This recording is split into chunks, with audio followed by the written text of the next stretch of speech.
Welcome, everyone, to the newest episode of Nerds and Heresy. I'm your host, Captain Dadpool, and my co-host is not with us today. He had something come up, so it's just going to be me and Atheist Mike, Atheist Jesus, also known as J Mike. No, we'll go with that. I'll be Atheist Mike for today. Yeah, Atheist Mike. Yeah. He was Atheist Jesus for a while, and then his account got banned. But you know. So actually, it didn't get banned. I just kind of played ahead of the game because I saw it happening to everybody else. So I was like, you know what? And then also I was getting like 0 views on a lot of things, and so I was just like, I'll just create a new one, and it's been more successful already. So good. Yeah, I'm blown away. My account hasn't been banned yet. Like, it blows me away. Like I did say, it's like, oh, because I have a larger following, so TikTok's like less, ready to do that. But like TikTok Jesus gets banned like once every 2 or 3 weeks, and he has like millions of followers. I don't know. I don't know what I'm doing right. Yeah, I've noticed like if somebody really if you do a video and someone really doesn't like it, they'll go on Discord and try to get their minions to, I've seen that.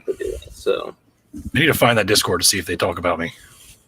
Yeah, I got that from someone else. I'm not sure which one it is, but yeah, it happens. I found a Reddit thread about me, which made me happy. I was like, oh, I feel like I've made it in some way. That's pretty. Yeah, I would like show my mom that. I'd be like, check it out. This is so awesome. I'm famous, son. All right. So Mike, take a few minutes and tell us about you, what you got going on, what are your passions, what's your favorite color, and all that good stuff.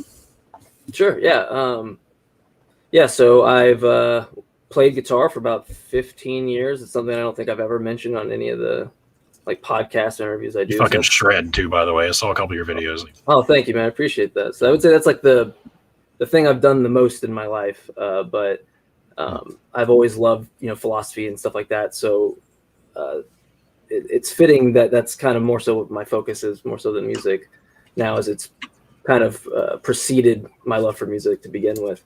But so I'm doing a podcast currently called Axioms on Trial with a good buddy of mine, Cease to Know.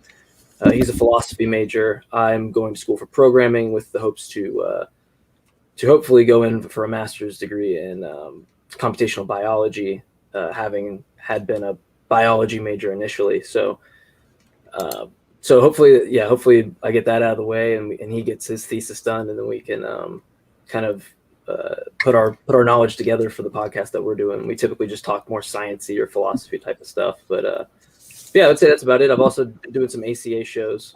They do the Atheist Experience and Truth Wanted, stuff like that. So I've been on Truth Wanted and Talk Heathen, which has been really cool for me. So I'd say that's pretty much the basics of it all. Yeah. Cool. I've seen a little bit of one of your episodes of Axioms. It gets really heady. It's really thought-provoking stuff. There's a lot of shows and podcasts I try to keep up with, so I can't never stay on top of all of it. But it's definitely one I want to pay more attention to for sure.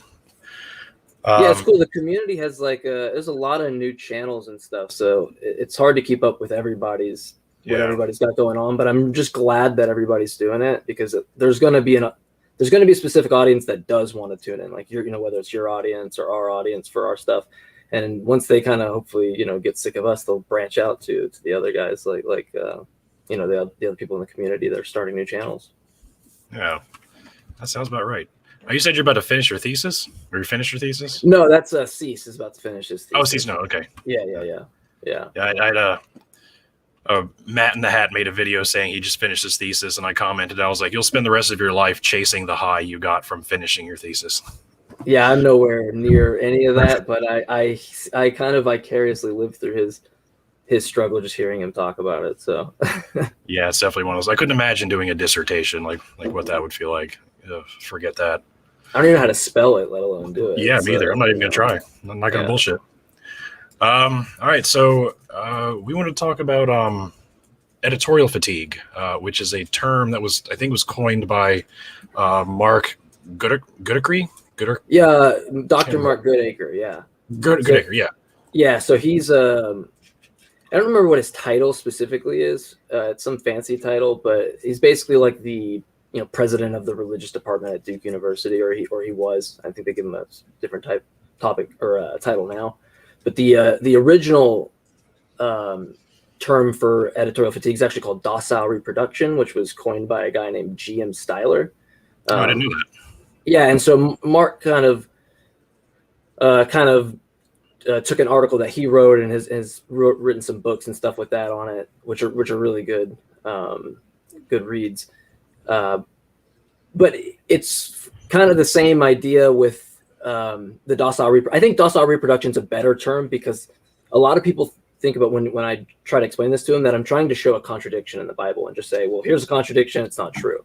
And that's not really what it's about. It's about establishing Markan priority. And by that, I mean, just, the position that Mark was the first and the other gospels were based off of that or used Mark as a source. Exactly. Yeah. And so I think that there's a lot of good examples you can kind of pull from there to show it. But explaining what it is, you can illustrate it, but explaining what it is, I found a good way. I think it was Dr. Mark Goodacre who explained it this way. It was someone who explained it this way. It's kind of like watching a movie and say you see like, I don't know, William Shatner or somebody, and he's got, clean shaven face. And then the next scene, he's got like a 5 o'clock shadow.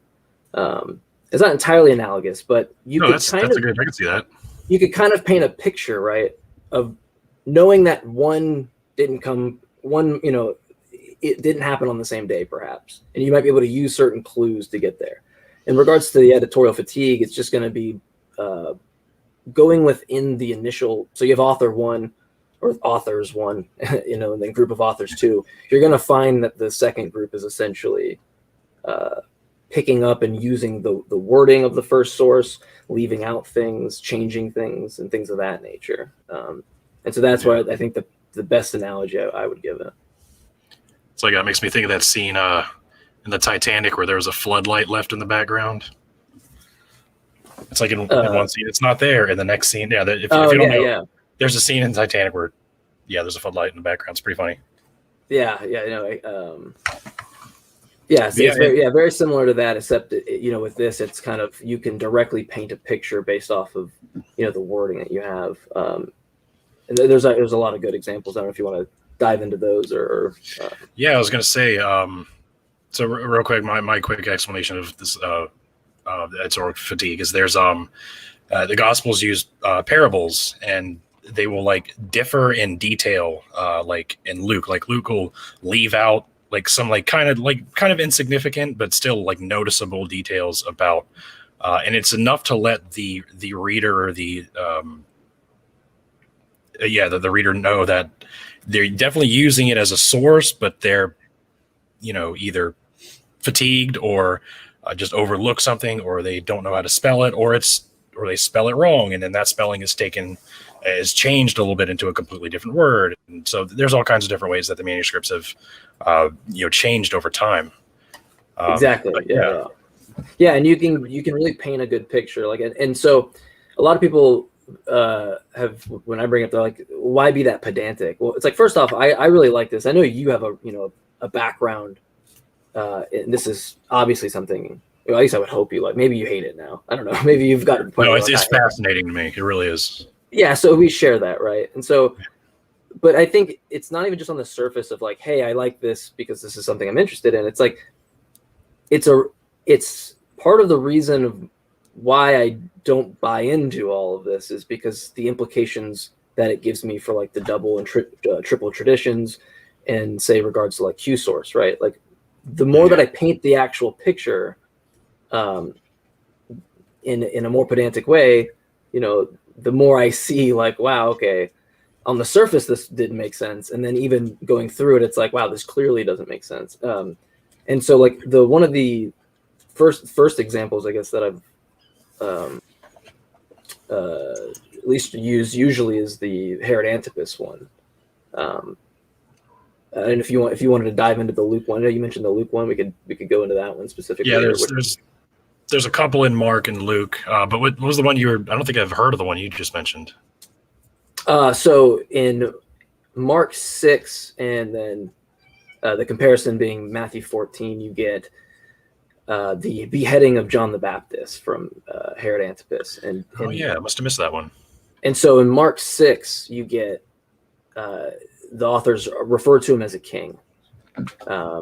if you just do a Google search right now, or just typed in like Herod Antipas, I think even like the little blurb to the right on Wikipedia, it will say often in the New Testament cited as a king. He was not. He was actually a tetrarch. And so some people might not think that's that big a deal, but a tetrarch was like a ruler of a fourth of a province, right, or a territory. I don't know what the right term for specifically for that, but it would be basically governed in 4 different things. So you're almost lesser on the totem pole, so to speak. You're not a king. Matthew, first off, in all of Mark 6, he's called a king the entire time. Matthew comes along and changes that to tetrarch, which is like a pretty smart move because that's historically what he is. We have references in antiquities, Josephus, being referenced as a tetrarch. Yeah, right? Luke and Matthew use Josephus a little bit. Yeah, exactly. And this actually, Josephus plays a lot into a lot of this. But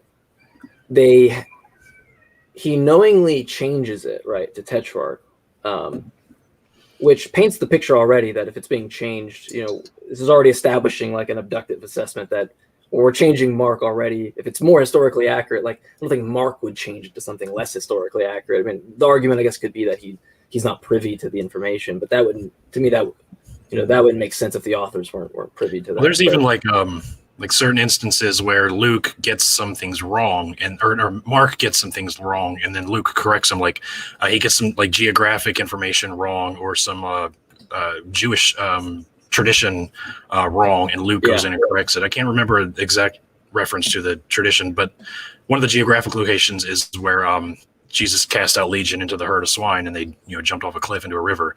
The place that Mark mentioned, there's no body of water, so Luke corrects that, if I remember that right.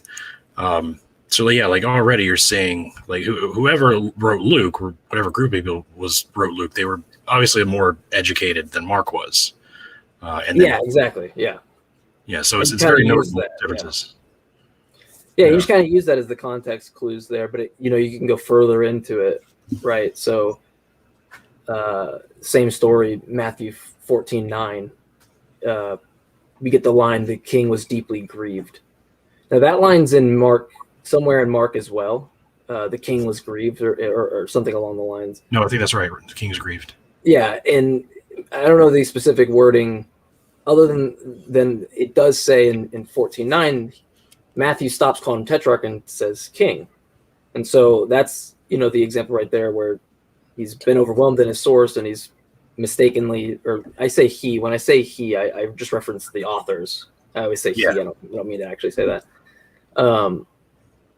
And so what you get is him changing that, right? But there's this weird thing of why is he grieved in the first place? Like, because the story seems to change. You get, there's a part here, let's see, it's in Mark 6, but she could not, because Herod feared John, knowing that he was a righteous and holy man, and he protected him. When he heard him, he was greatly perplexed, and yet he listened to him. I think that's the verse, right?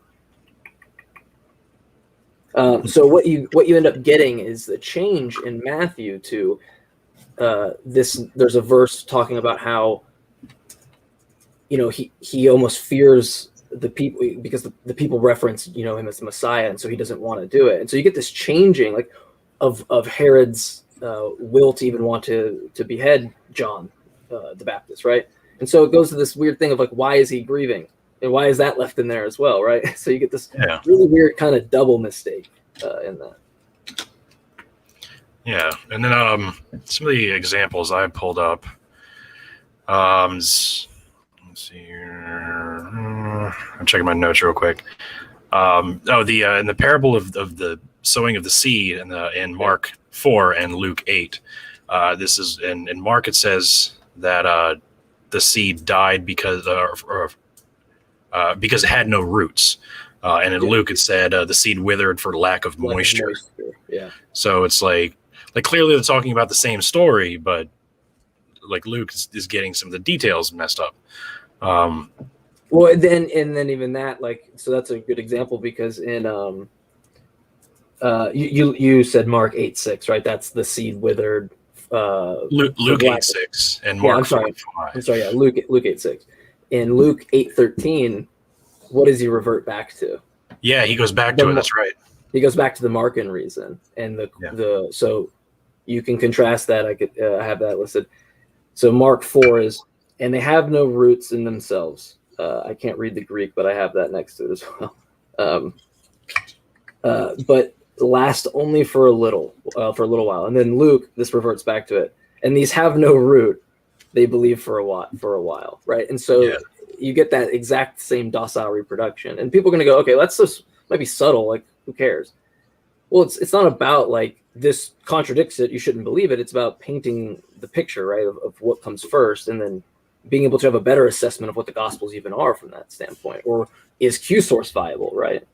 Which is something else that I can go into. But it's a hypothetical document. Mark Gordiker makes a book about that too, or the case against Q, I think it's called. Yeah, that he's actually the one that persuaded my opinion on Q. He makes a really good. I haven't read that one. I'll have to check that out. My reading list is so fucking long.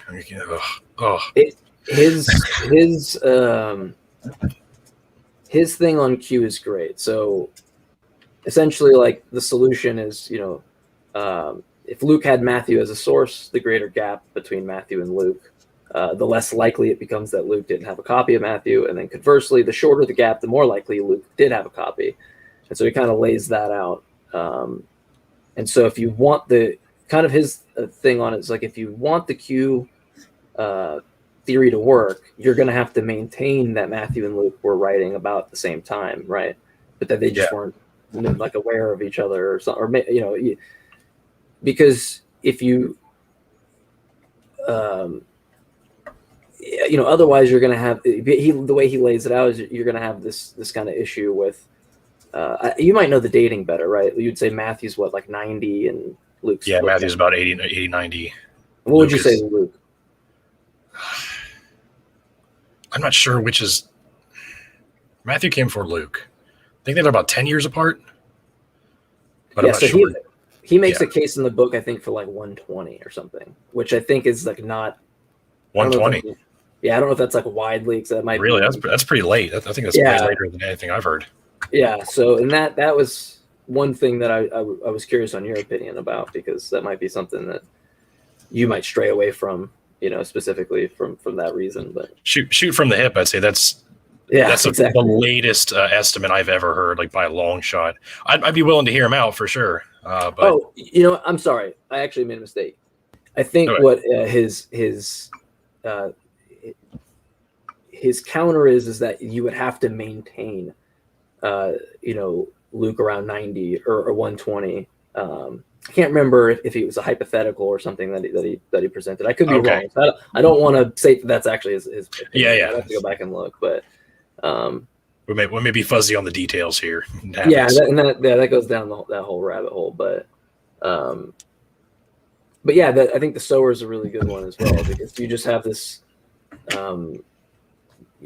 you have this concept of Luke just directly omitting parts of it, right? And then using it, almost reverting back to it when it's necessary. And there's what is it? The cleansing of the leper is another one. I was thinking about the paralyzed man, but go ahead about that one. Oh, the cleansing of the leper. That one's just more like, so like Matthew introduces a lot of crowds. If you, that's true. If you notice that, like, it's just like, crowds are. Yeah. I've never heard that said, but you just saying that, I'm like, yeah, he does. You read about that. He places emphasis on public witness, I guess. Yeah, being there's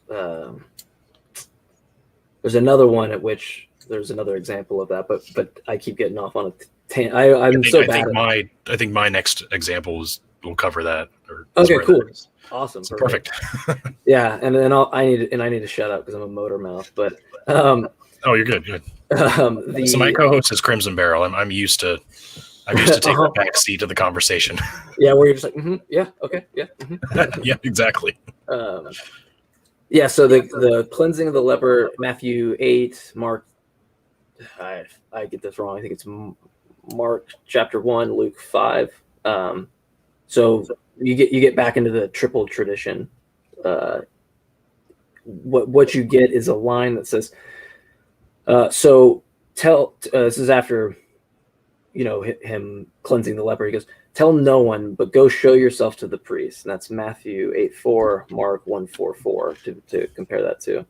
Yeah. I'm sorry, that's in Mark. I'm sorry. And Matthew, it's weird because he does introduce a giant crowd around him, but then he leaves the same line in, right? Like, tell no one, you show yourself to the priest. Like, well, in what context does it make sense to go tell nobody when you've introduced crowds? It's Yeah, like but this was performed in front of a crowd of people, and now you're like, don't let anybody know this happened. Yeah, don't let anybody know that you cleanse the leper, which is like what many people are wanting, right? This is just between you and me, all right? Let's not make this a whole thing. Just go tell the priest. You'd be pressed to find out that story doesn't make way to the next, person in the town that's, has leprosy or something, right? Like you'd be pressed to say that wouldn't be the case when a large crowd sees it. So that's kind of goes into the example with the Jesus' brother and mother is about how they're in the house. They're referenced being in the house, but this one I don't really know as well off the top of my head. I don't have as many notes on it, but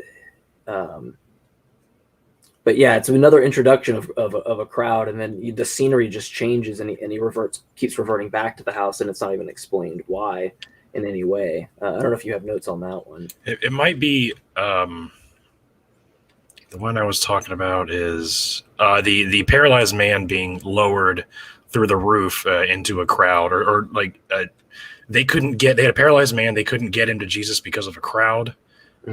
So my notes are all jambled. No, I'm gonna put that thing. The way I do notes, I'm just like 3 words, and I'm like, all right, hopefully I remember things, and then exactly. When I write a bunch of it, then it just looks like a block of text, and it's like horrible. So so Mark 2:4, and when they could not hear they could not get near him because of the crowd, they removed the roof above him, and when they had made an opening, they let him down the pallet onto which the paralytic lay. And then Luke 5:19 says, finding no way to bring him in because of the crowd, they went up on the roof and let him down with his bed through the tiles into the midst before Jesus.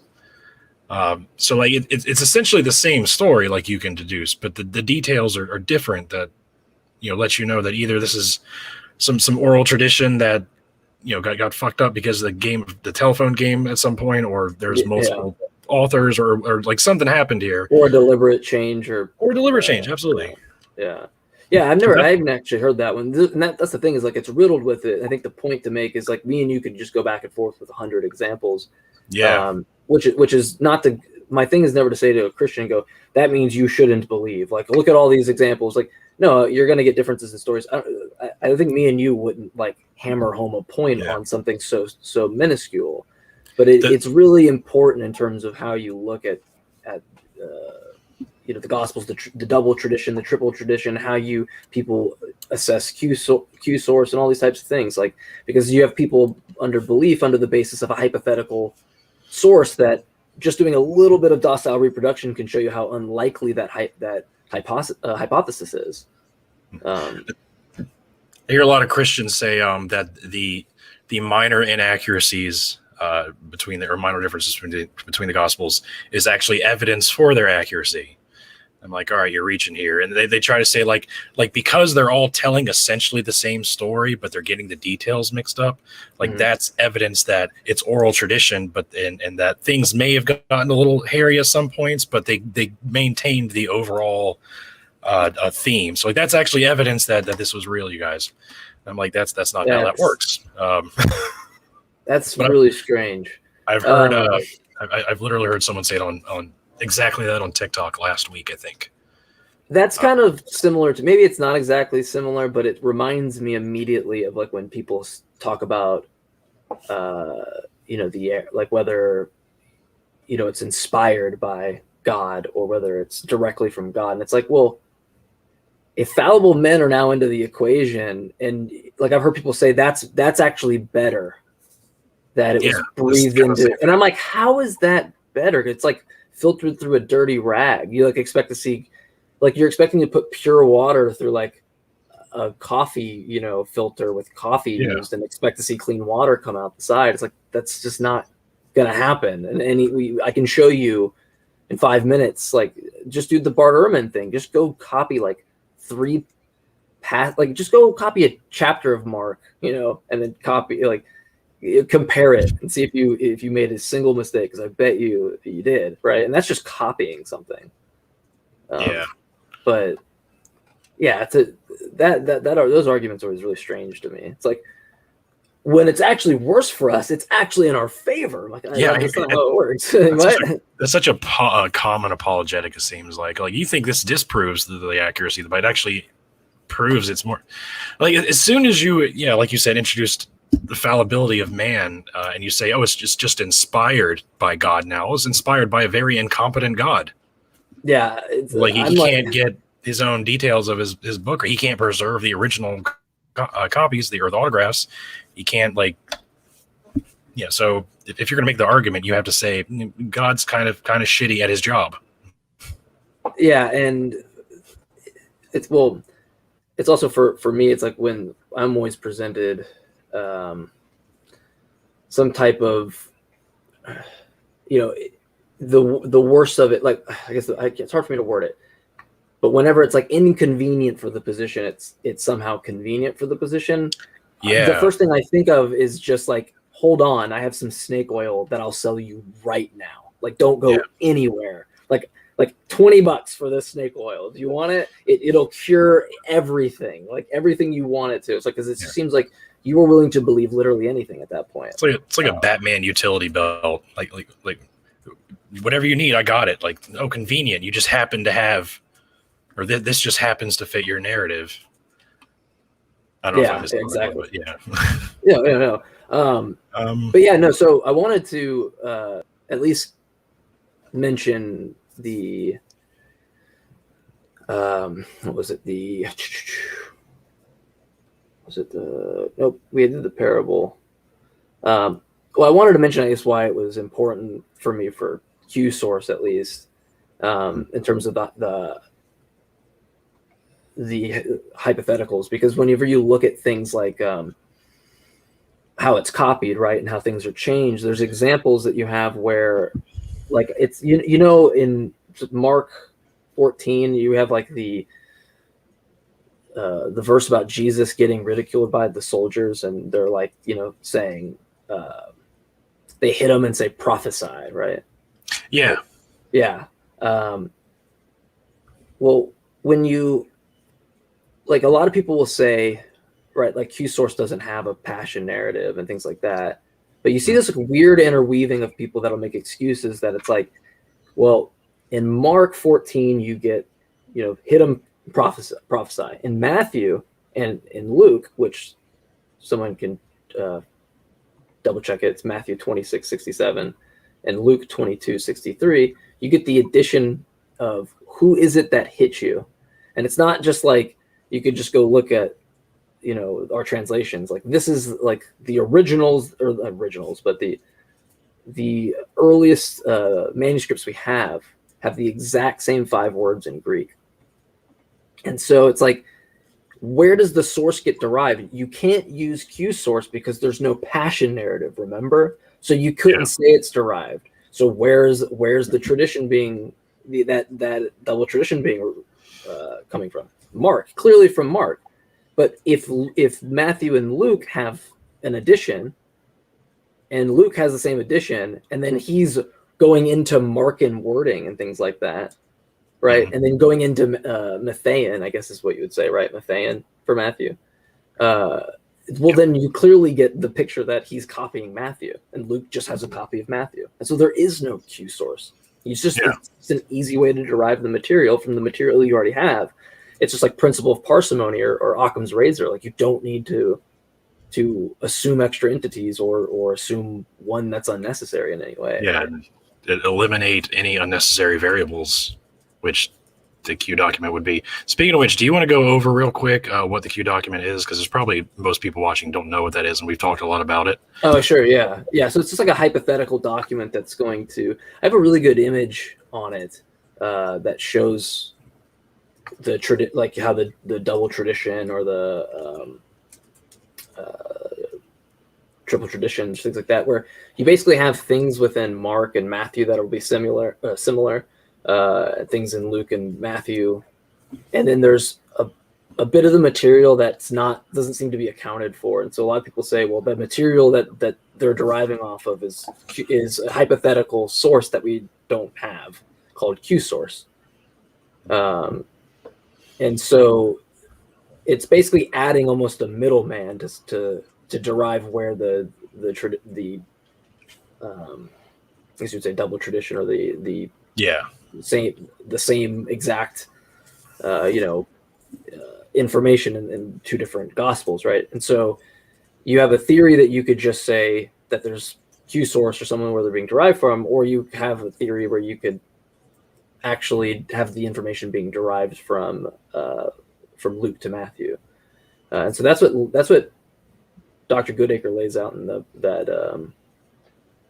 that book, is kind of his theory. It's not really his theory. It's just one of the theories floating around among scholars. Just one of them, yeah, right. Yeah. Correct me if I'm wrong, but isn't there a belief that maybe some of John is what was in, or John used Q as well? I feel like I've read that somewhere. Maybe I don't know. I don't really know. Yeah, it's all pure speculation. So I do a lot of just for fun, so I don't have any expertise or any formal education in any of this. Like, this is just things that I read off of different scholars and formulate my opinion. Like, it's like when I do, like, I like philosophy, but I'm self-taught with that. But when I tell somebody something, like, I like the Graham-Oppy approach of adding, that's according to me. Because I think that just puts a flag in the sand to say, like, look, this is according to me. I can back up why I'm saying this, but this is according to me based off of what I've looked at. It's open for that flag to change, or for you to present new information. But yeah, I think being self-taught is a very valid method of becoming an expert on a certain topic, so long as you maintain a disinterested position throughout. Does that make sense? Like, you're not in an echo chamber. You're not using confirmation bias. You're not looking for a specific. You're just looking for answers in a broad sense, and you're willing to adjust your opinion based on what you find. Like, as long as you can maintain that on your research, like, you can definitely get to a spot where I would at least consider you somewhat of an expert. Yeah, and like, not to pat or myself knowledgeable on the back or something, but typically I try to talk about this with people. It's Christians, and get their opinion on where I'm wrong. This is the second time I've talked to, like, once on my show, and then once here, I believe, and maybe a couple other times, but twice, like, specifically for the reason to talk about the specific thing, like docile reproduction. But yeah, it's like, typically when I would urge for people to do is to go on Discord and put that out there with somebody of your opposition, because you can just be, hey, you have everything wrong here, and let me show you. And it's like, you go look into it, go, okay, well, that was the case. Who knows? Maybe you'll be a Christian afterwards. I highly doubt it. But, doubtful. Yeah. It's like your degree is in computer programming, right? Yeah. Like, I'd heard you mention that before, but prior to that, I would have never guessed. Like, I would have believed that your degree was in philosophy, because you seem so well versed in it. And same thing with, like, my co-host Crimson Barrel. His major is environmental science, conservation management, but you would never know that by talking to him. Like, you'd be like, oh, you're in college for mythology. That's your major. Sure, but yeah. It's not. So yeah, like, I love people who can self-teach, can be self-trained like that. I really appreciate and respect, because I'm not like that. I'm not self-motivated at all. I have to be told. Like, I need a college setting that's like, you need to do this research or you're gonna die. And I'm like, okay, you got it. So then I go, like, I have to be forced to do that, because I'm not self-motivating. Well, yeah, I mean, I think everybody, though, I think every person actually is very knowledgeable in something that's to the same. Like, if I spend a lot of time, like, reading philosophy or something, like, someone that's kicking ass on drums or doing whatever is like, they're putting in as much time learning like music theory or whatever it might be, right? It's still like a very, it's the time you put in, and I think everybody does that with something. It could be like a video game, right? I think it's like it's just kind of relative to what it is that you probably specifically do better in that sense. But for me, it didn't come like self-teaching anything that ever came really easy. I think I'm lucky that that I went back to school because that's what kicked my ass with it, because I wasn't a good high school student by any means. So neither was I. But yeah, that's a whole other story. Yeah, same here. I dropped out in the 11th grade, and then I went to the military, and then graduated college. So yeah, big change for me. Yeah, it's like well, like I'm an artist, and I make things out of wood, and I make knives, and I think like that's all self-taught. Like I didn't go to school for that. You're like a little blonde Jesus. Yeah, exactly. Yeah. Except Jesus probably wasn't a carpenter, which actually ties into what we're talking about. The original verse is he was the son of a carpenter.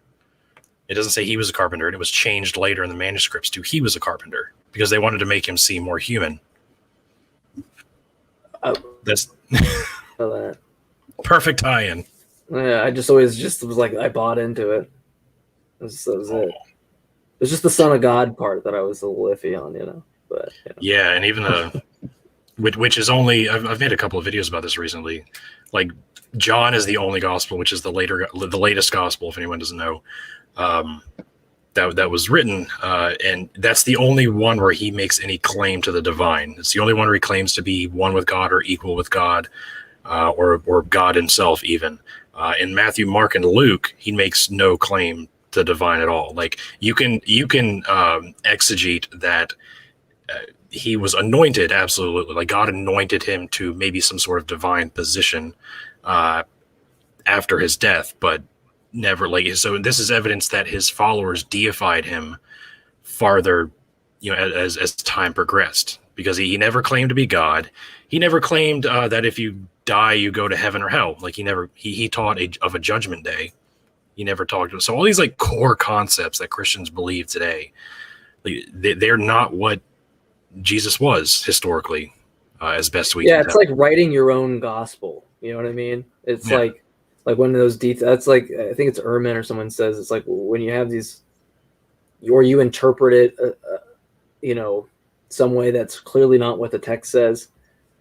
If it's like, I don't know, Sally or some random Christian doing it, it's like, it just seems like you just wrote the Gospel of Sally, right? You just like made up whatever you wanted in there and just kind of took that. And that's always the weirdest part for me.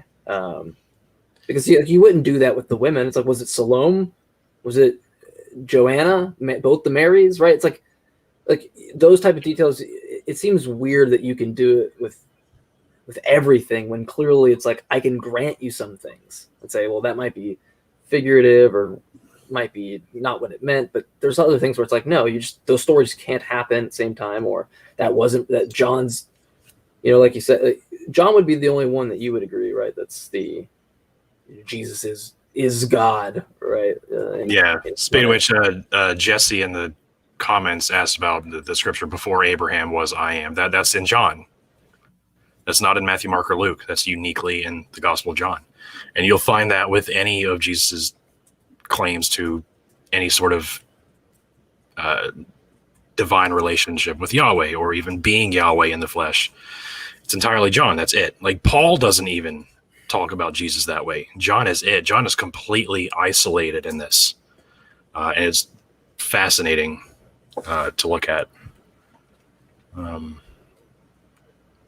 taken a lot of back seat on the scriptural stuff. This is the first time I've gotten back into it in months because of the channel and stuff with philosophy. But every time I come back to it, like I actually enjoy this more because it's like it's weird. Like in philosophy, you'd be learning about knowledge, like JTB, which is justified true belief, defining what knowledge is, right? That's like a certain case that philosophers take. But then you could go like further into it, like, are you an internalist for justification? Are you an externalist? You have all this stuff where you just feel like so overwhelmed at some point where I feel like it's much not easier, but it's like you don't have to sift through a lot of the jargon as much. I mean, or maybe you do in some senses, but it's like, I don't know, it's more I like the theological conversation sometimes better in a sense, or maybe when I'm overloaded on one, I like the other.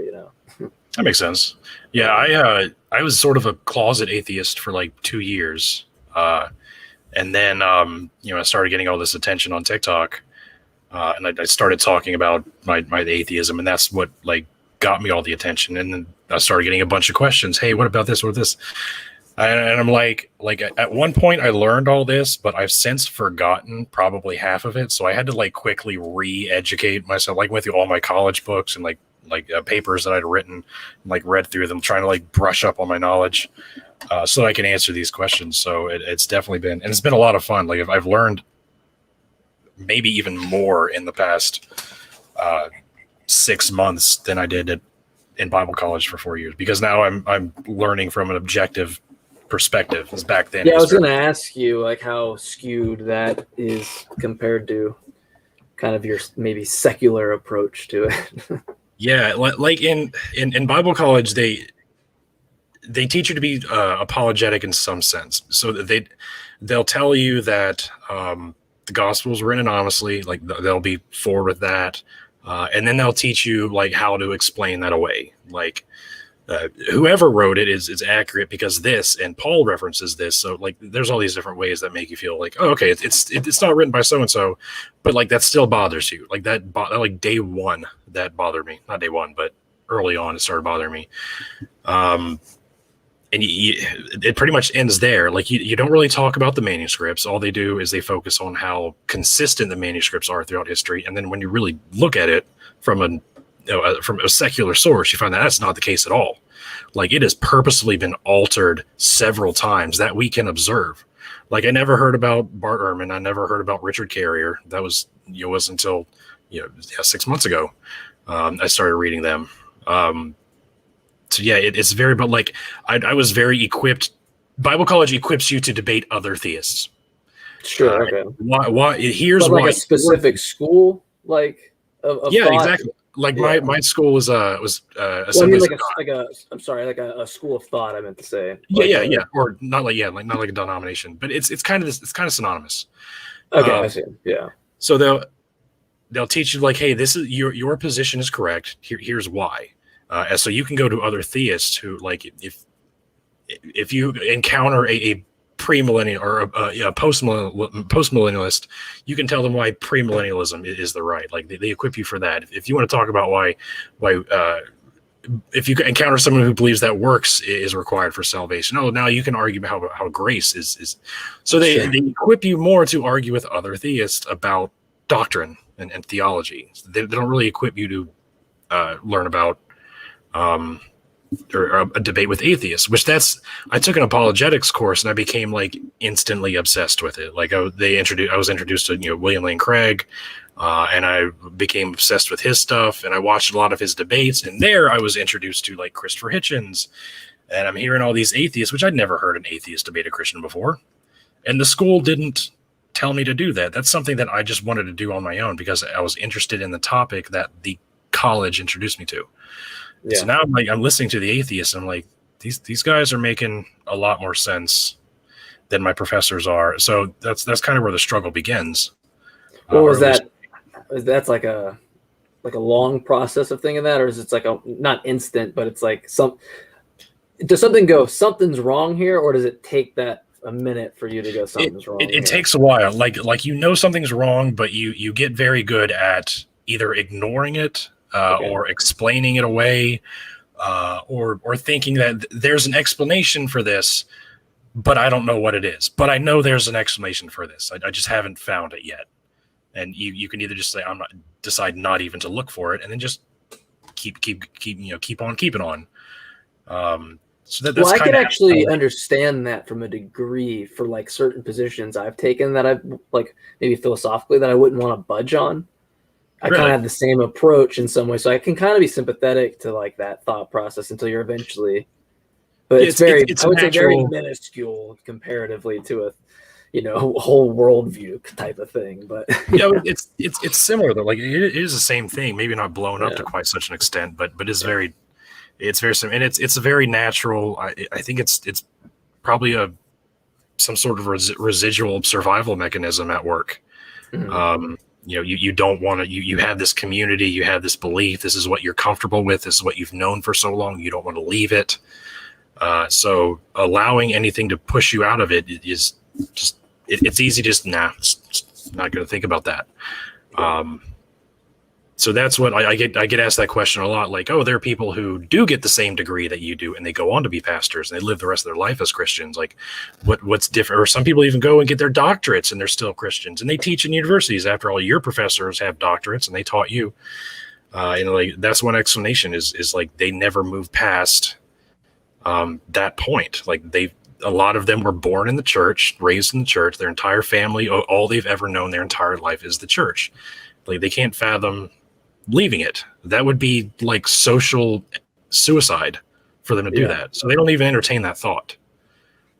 Plus, I mean, as somebody who's never wrestled with the fear of like hell or something like that, I imagine that from the amount of people that have asked me how to deal with that, like, oh yeah, hey Mike, I'm an atheist now, but I don't know how to cope with this. I'm like, that's one thing I can't help you with because I don't really know how to relate to it. That seems to be like, to me, the thing I would be the most fearful of if I was a Christian, leaving it, being like, well, what if, for me now, it's like, it's really easy for me to not go what if, because I would have to like get rid of almost 30 years of that never being a thing in my life. Right. You can't just start to have that fear randomly. It's weird to do. But yeah, I get that question very frequently too. Like I'm an atheist, but I still fear hell. How do I, that's something I never dealt with because I became an annihilationist probably a couple of years prior to leaving the faith. Like I understand that I learned about the concept of Sheol and Gehenna and Tartarus and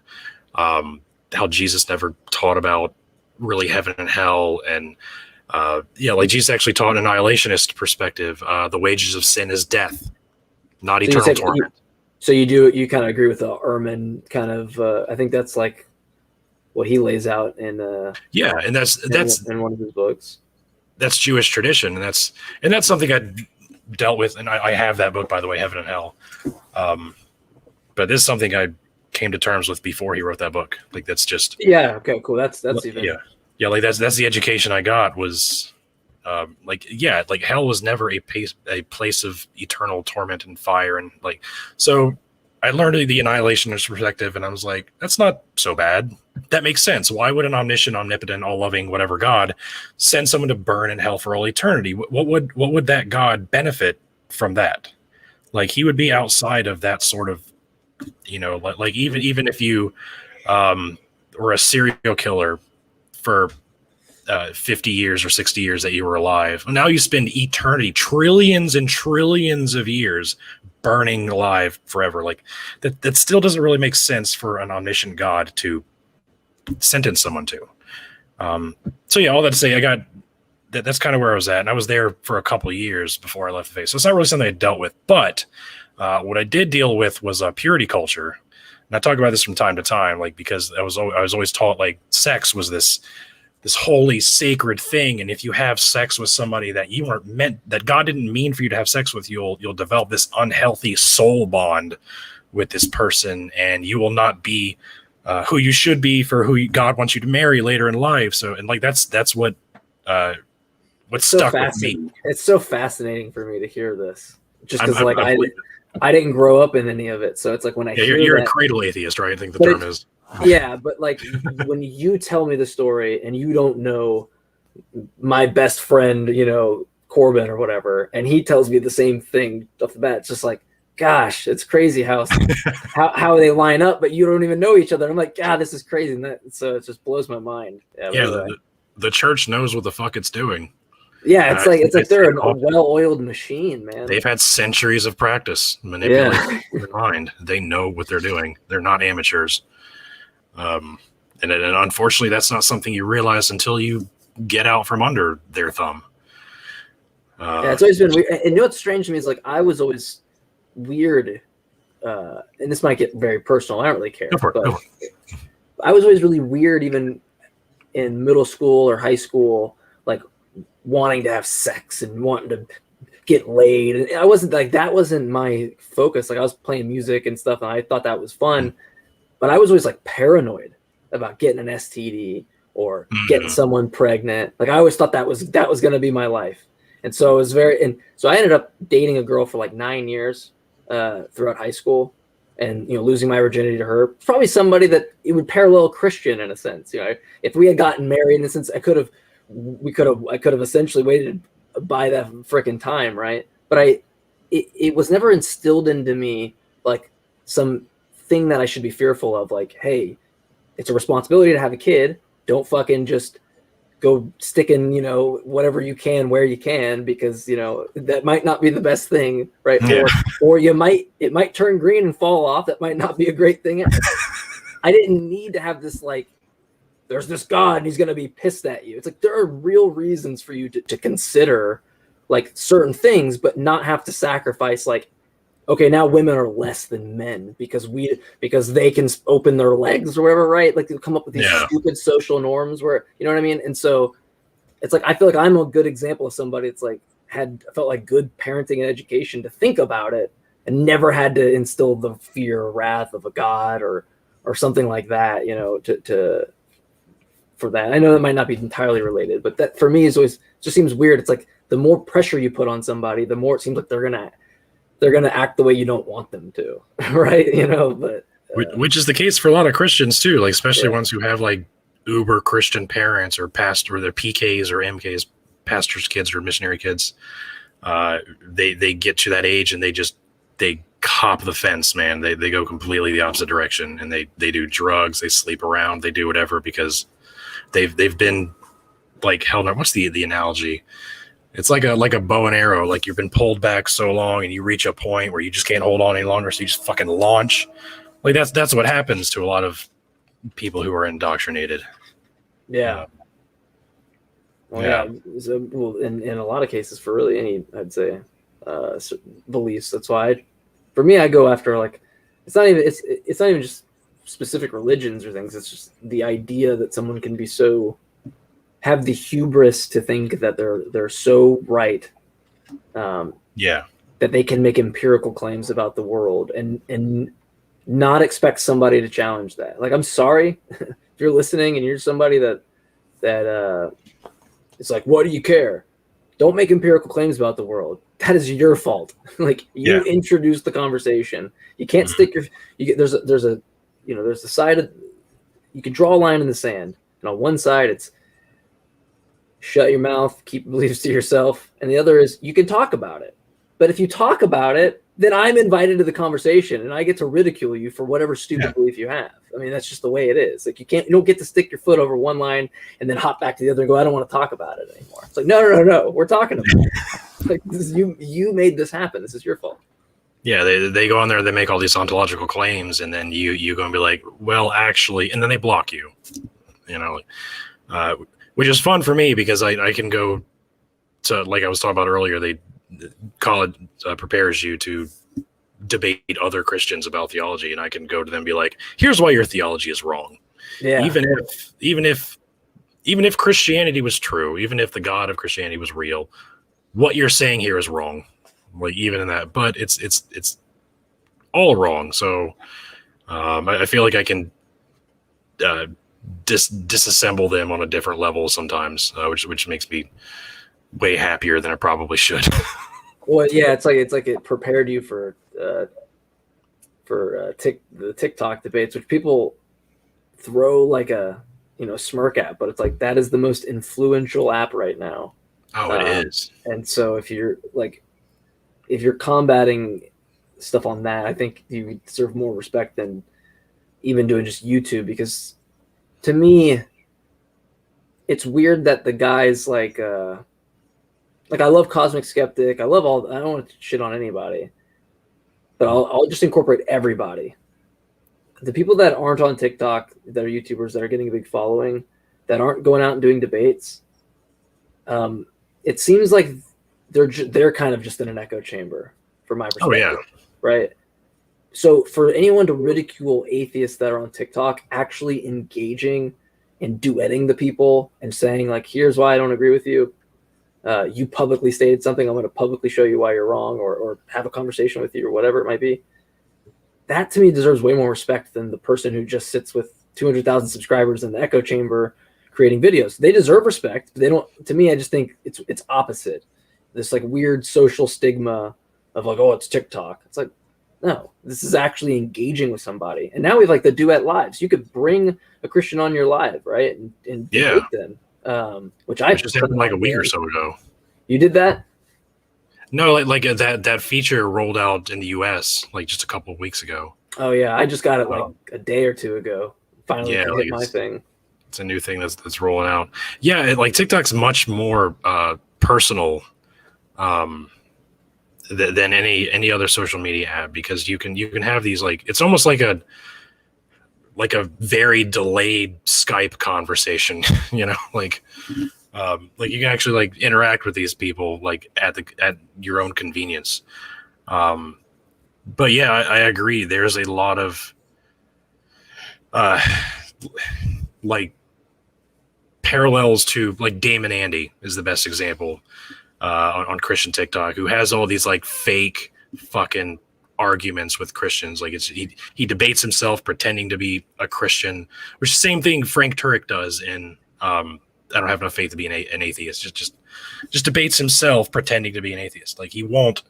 And he's blocked me. He's blocked a bunch of other. A strong. Yeah, he blocked me. I haven't seen his videos in over a year. So. Yeah. He has a new account.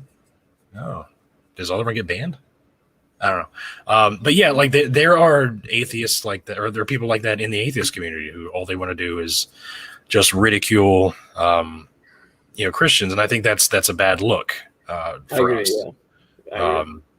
Like if you're willing, like Godless Engineer John, I watched a debate of his with Inherent Apologetics, and it was a good like back and forth conversation. And you've had that too with other Christians, like you debate regularly, and it's good, healthy conversation. It's not like ridiculing each other back and forth behind the safety of your smartphone. Like you're actually willing to go out there and discuss these ideas, and I think that's something that both sides are severely lacking in. But I think we're getting better about it. Well, yeah, there's the when I don't know if you know Johnny P. Angel. He does nonprofits, and he's hosted like Talk Heathen. He works with ACA. Oh, Talk Heathen. Yeah. Everybody check out Johnny P. Angel. He's the man. But he kind of presented it to me in a really good way. It was like the Reddit atheist toxicity is like the thing we just need less of. And I know it's a very almost cliche thing to say, but it's so true. Like the Reddit atheist style that some people go after, I adopted initially in this. But when you act like, I guess the way I see it now is when I see someone that's atheist that's just like bashing and not really feeling like they're engaging in any way or actually looking for an argument, I don't feel like it's almost indicative that they're not very far into it. It's like someone presented it to me that they're like wearing a new, I think it was Pasta Mike. It's like, well, you're wearing a new shirt and you want to show everybody. It's like you're an atheist. You just go around, hey, check it out. I'm an atheist. Check out this new shirt I got. It's like nobody gives a shit. You know what I mean? Nobody cares about your new shirt. You know, I don't know any shirts. No one else like cares. It's like you have your headphones fucking so loud. I want this person next to me to hear my music. Nobody cares. Yeah, it's the first time you heard this song. Nobody else cares. You know. They make it a core part of their identity. And that's it. That's who they are now. They're an atheist, and that's what they want everybody to know them by. And I think that's a problem too. And like, there's so much more. That's why I don't just do atheist content. I also show off my artwork, or I do funny skits. Well, you can even go further into it. Like, why I wish more atheists would. Sorry to cut you off, but why not why not go into naturalism, right? Like, maybe you're not. You could be an atheist and not be a naturalist, but why would you not want? I don't say you have to get into philosophy and stuff, but why not? My thing is, I don't, and you might disagree, and other people might disagree. I don't like the idea of I have no burden, so I don't have to say anything. It's fine if someone's making the claim and you're coming at them with it, but I think atheists should take a burden, and not to say that God doesn't exist, but like figure out what your worldview is. Like, I'm a naturalist. I try to incorporate different ontological approaches like physicalism, right? Like, I believe that all there are physical things. I don't believe that the mind is separate or that there's a soul or things like that. You should adopt burdens of proof. Yeah. in a lot of ways. I think it's more beneficial, and you come off better as like a more charitable opponent. But yeah, you're more three-dimensional. Like all these like people who are atheists who make atheism their primary personality. They're presenting themselves as a two-dimensional being. Like let people know about your personality, your hobbies, your passions. You get involved in some other like similar to what you were saying in like naturalism. Like every now and then I go off on gun control because I'm an Iraq war veteran. I love guns. They look sick. They shoot things. They go pew. You know what's not to love. But I'm very very pro gun control. Very pro. Like I feel like oh really? Education should be required. Like we should treat it like Yeah, I agree with that. like a driver's license. You have to take a class, you have to be certified, you have to recertify every year, every 5 years, whatever.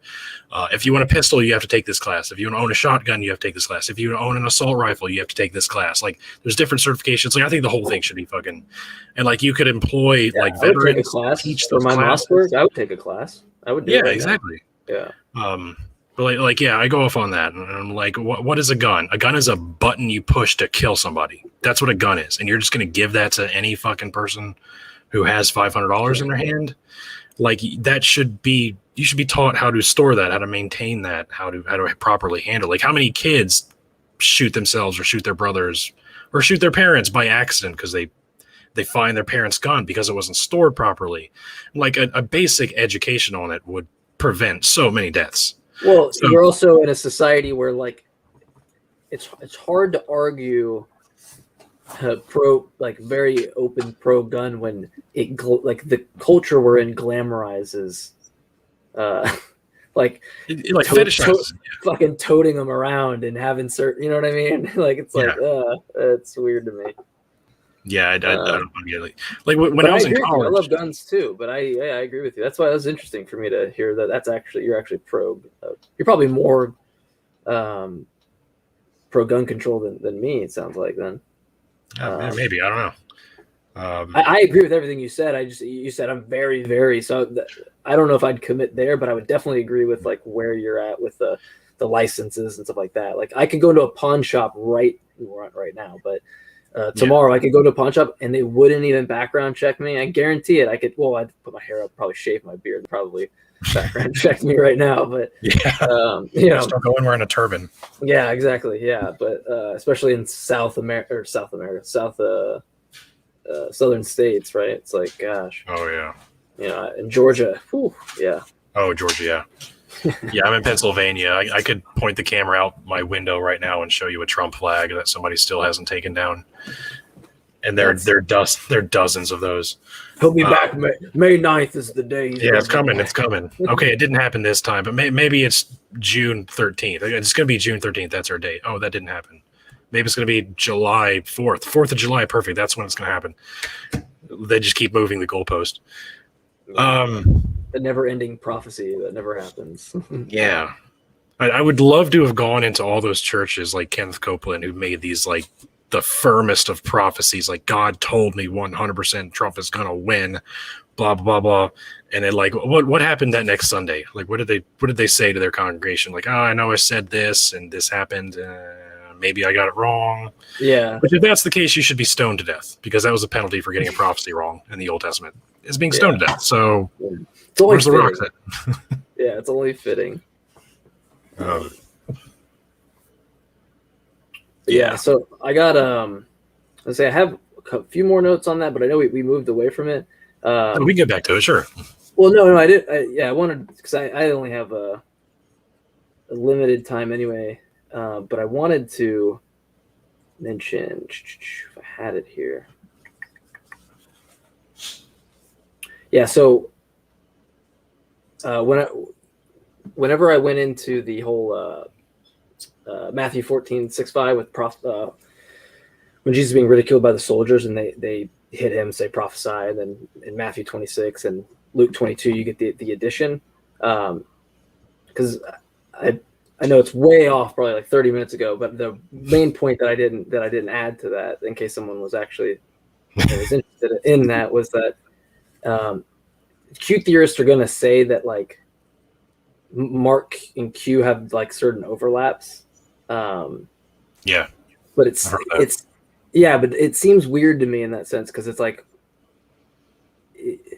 if Matthew and Luke aren't ever gonna edit the same way, then why do they have the exact same 5 words derived from the exact Mark verse, right? It seems like very strange to me that that's the case. Yeah, And so to tie that whole thing in the bow is to say, like, no matter what you do to try to escape it, whether you try to change the gap between Matthew and Luke, or whether you try to say that there's you have contradictions with the passion narrative, because there is no passion narrative in Q source, right? That's what's claimed by Q theorists. So you can't have the source of Jesus being hit from that.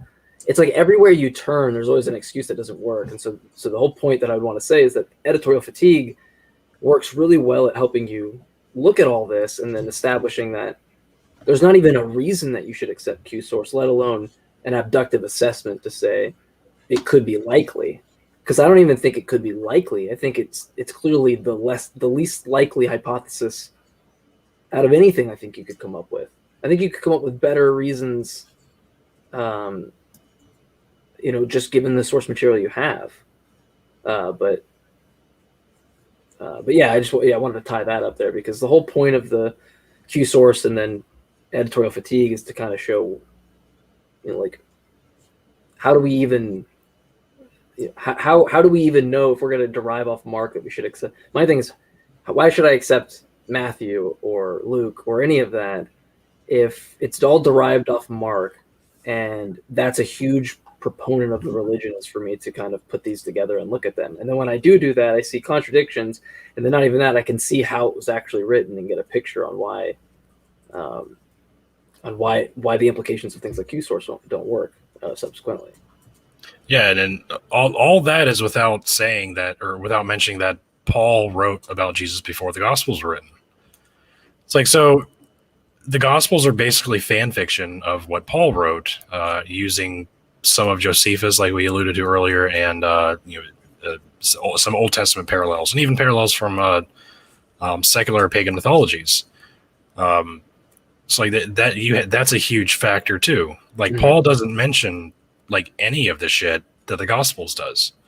Like, Paul never mentions Jesus as a physical person, like, distinctly. He never says Jesus in the flesh, or he never uses any terminology like that. He always uses some vague term about him, and he wasn't an eyewitness.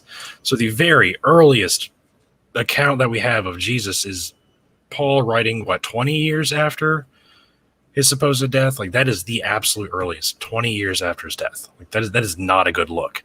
And then 50 years after his death comes the first gospel. So it's all a very hairy. Yeah. Well, then I would say in antiquity, you have Pliny the Younger is going to be the first. Pliny the Younger, yeah, that's the first non-Christian first secular source. Yeah, which he wrote in 112, I think it was. Yeah, it was 112, and it was a letter to like an emperor, right, about how to deal with Christians, basically. Yeah, he wrote the letter to the emperor because he was capturing these Christians and he was interrogating him, but they were not actually committing any crimes. Like, he actually goes out of his way as saying that, like, they practice like a higher, I forget his exact wording, but it's like they do less crimes than other groups. So I don't know how to charge them, because they weren't persecuted for being Christians. They were more or less persecuted for not worshiping Roman gods. So he wrote the letter to the emperor, and it's like, how do I try them? What do I charge them with here? And the emperor said, unlawful assembly. They're assembling without a permit, basically. So that's why they were. That's what they were charged with. So yeah, that is the very first, which he got all that information from torturing Christians. Like, it's not something he discovered on his own. He got that information from other Christians. So it's like writing a story about if someone said an explosion happened. It's like, if you wrote about it, that's not indicative that it happened. Like, you're just writing a secondhand thing, just taking the word, like, you're using it in context of what the person believes happened or believes in, not necessarily that it is true. It's just a reference. Which it's funny because, like, you see similar things in like with the Q source being the double tradition thing. I keep going back into that, but you kind of see like similar things with the kind of like how you would even know that Luke knows Matthew, or like what evidence you would use. Yeah. Which would be like, so what I mentioned earlier about Herod, kind of always forgetting names. Herod Antipas, sorry.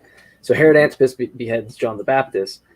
When you look at like Luke referencing Tetrarch or similar titles, you get the exact same change and so it's like, well, do I use that as evidence for, Q source, or do I use that type of docile reproduction that, clearly, we can throw Mark first and then derive that if Luke keeps doing this, right, like the soldier thing, or the fact that he's using like the tense of words. Like if you look at Luke, he's using Matthean and Markian tense, like in the way that it's written. And I don't know this because I don't speak the original.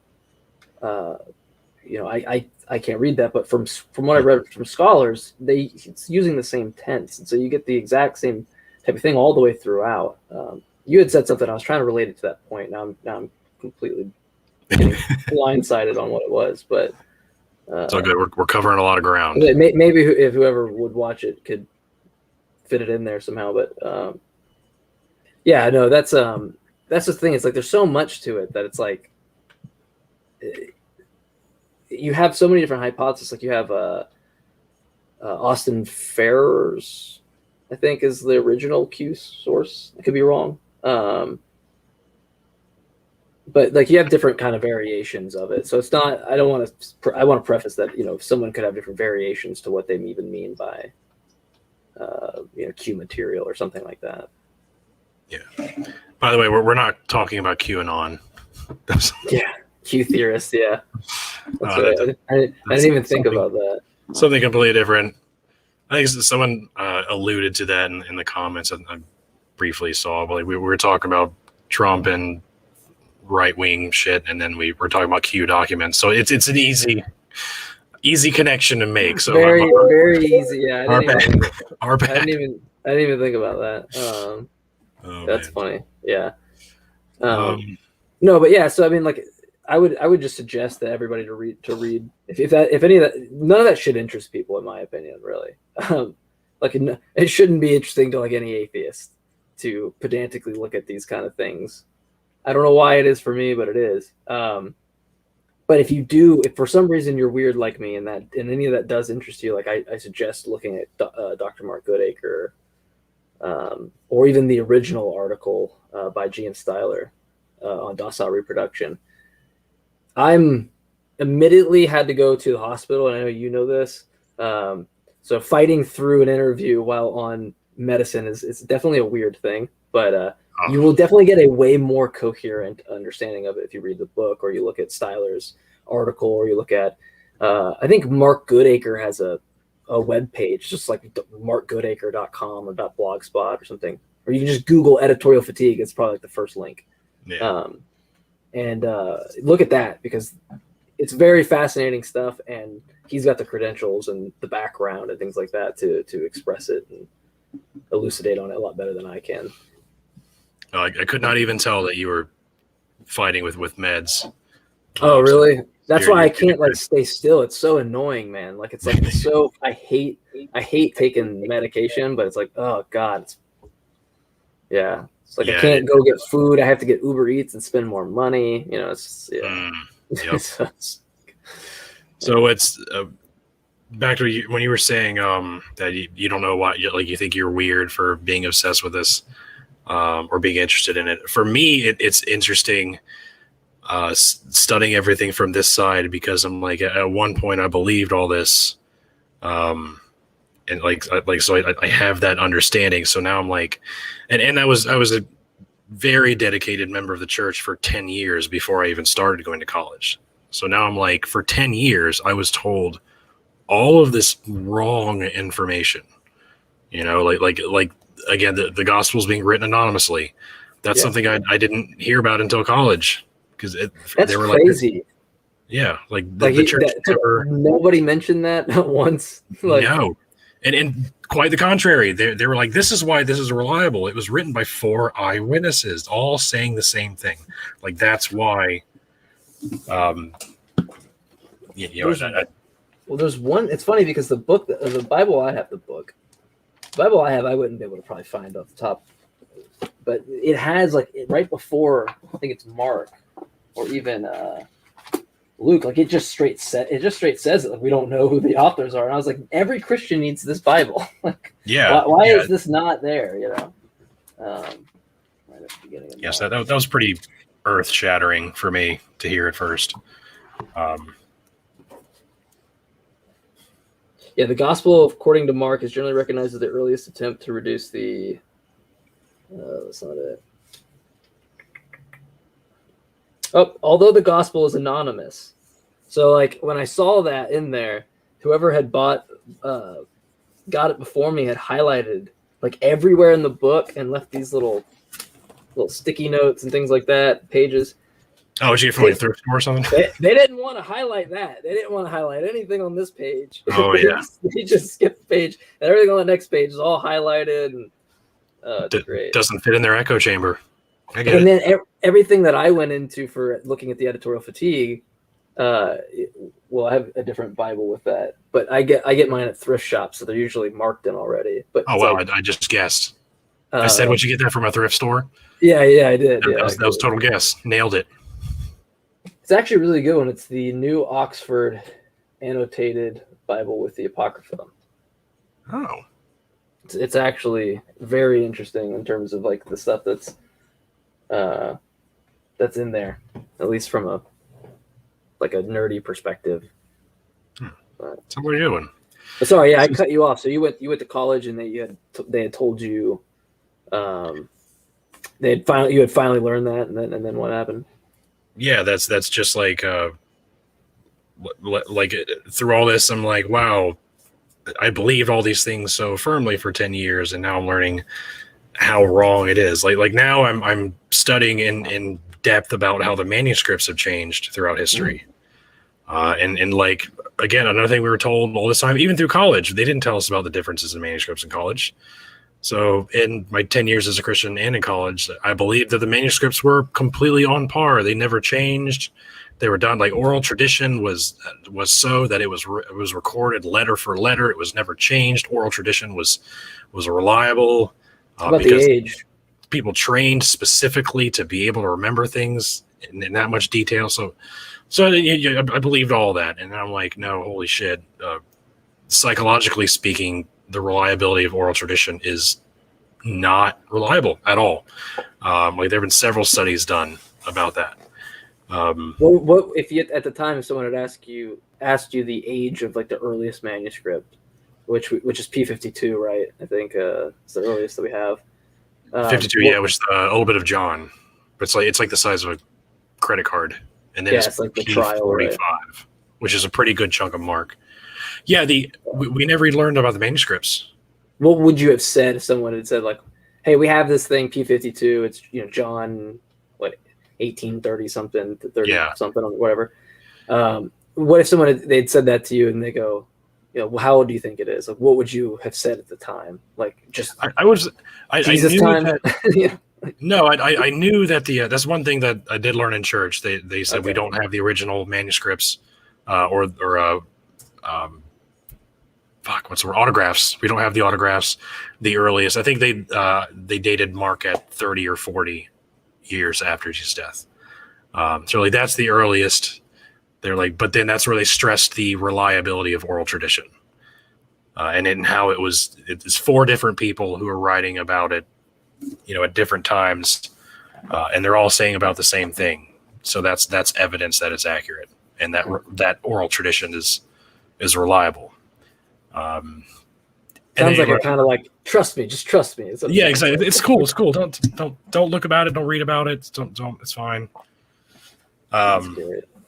Yeah, it's an interesting perspective. Now I'm like, I can't believe I fucking believed that shit. Really? Or I can't believe people taught me this. And now I'm like, did those people know better, or did they probably didn't know themselves? Like, Yeah, so it's that's a weird perspective. yeah, I mean, I can imagine though, like you're wanting to believe and stuff anyway, so it's probably a lot easier to be susceptible to just the influence of yourself in that sense, right? So I don't think being told is really gonna makes sense. It takes as long as it did, at least, because you're wanting so desperately to probably believe it, right? I would assume. I mean, I don't know. Yeah, exactly. I tried very hard to maintain my belief, like, but I just wouldn't. Like, I started praying when I started leaving my faith. I started praying more, listening to worship music more, reading the Bible more. Like, I purposefully tried to, put myself back into that echo chamber when I started asking the hard questions and thinking about things I never thought about before. Like, I made this genuine effort to maintain my faith. Did you put your arms up during That's what I was saying. Yeah, apparently I never. If you did it, I don't think it works. I didn't ask the right questions, or I didn't actually have faith, or I get Christians in my comments all the time who try to psychoanalyze me, and they're like, "Oh, you didn't do it right." What the fuck do you mean I didn't do it right? Yeah, I don't know. So show. I would love for someone to get like. So my answer, if someone's like, "Yeah, you just didn't do it right," I'd be like, come over to my house, show me, because I want fucking Jesus or God to show up right now. That would be amazing. Let's do this. Like, if you could show me that, I will have a whole newfound. It'll change. That change. Like, I went through life not knowing that you could do this, do that. I want to see that. Like, what? Like, this is TikTok. Just demonstrate. Show me how to do it. Tag me in it. Make sure you know. I can't imagine. Like, I can only put myself in such a small perspective on that. But I think it's funny because I started realizing that when we talked, like, there's, certain concepts maybe in philosophy I desperately wanted to believe, or like, I know before I was into philosophy at all, determinism and free will was a huge thing for me. Yeah. And that was like before I really even knew, really anything about determinism, or I just kind of like had listened to some things and was like, yeah, that sounds more right, but I didn't want to believe it, and I like, so I went really hard into it, and then realized, like, everything in academia just shows like libertarian free will is just it's not happening. Like, you're pretty much screwed on that. You could redefine will and go like some compatibilist route, perhaps. Yes. But even then, I've done that. Determinism. And I start to figure that am I just doing the same thing? Hello. Or do I genuinely believe, compatibilism, or, because it seems to be determinism is the, it's like that took me a while because of certain implications, but then I kind of realized certain things about it and was like, well, hey, the world doesn't give a shit about how I think. What matters is, what's actually true. The world is like actively trying to kill everybody practically. Like, I'm not going to church that up and think it's like all flowers and, you know what I mean? Like, it's just not the way to live your life. So if determinism is true, it's like, why would you do the same thing? Like, why would you kid yourself? Yep. I think it's a better way to look at belief, but. All right. So I think we've been pretty thoroughly on this topic for a while. Yes, sir. So I think we should, and I've enjoyed this. This is a lot of fun. Usually at the end, we spend 20, 30 minutes talking about nerdy shit to kind of lighten the mood. So what I noticed you have an N64 shirt on. So what is your great sweater, by the way, your shirt. What is your favorite game from the 64 days? So I guess I'm going to sneak in an extra answer into this. Go for it. There's no rules here. Yeah, I would say, oh man, it's a tough one. I would say like Smash 64 is the one I had the most memories with friends. Oh yeah. And not even that, like after that whole era was over, when I was in high school, around 2008 or 9, we were getting super into it, where I had bought, I think I even had the thing next to me. Yeah, I do. So like I got so nerdy that in like 2004 or whatever, I bought this thing, which is an adapter to plug into your computer, which at the time, like 2008 or whatever, ordering this online. That was revolutionary technology at that time. It time. was. You could, and you can't really see the controller because it's a green, and I have a green screen, so there's a Nintendo 64 controller. That looks like epic. So that's actually pretty cool. I'm going to set that up somewhere in the background. You should just confuse that out of people. I hate to break the fourth wall. I don't actually have some random stock thing behind me and a vertical monitor. I don't know why anybody would. I'm glad I didn't compliment you on your PC setup. I was like, oh yeah. Yeah, I don't know why I even chose. How much did that cost you, man? But this thing I still use this thing. You can USB to N64, so you don't have to use some other controller. But we were so into it that we were playing online.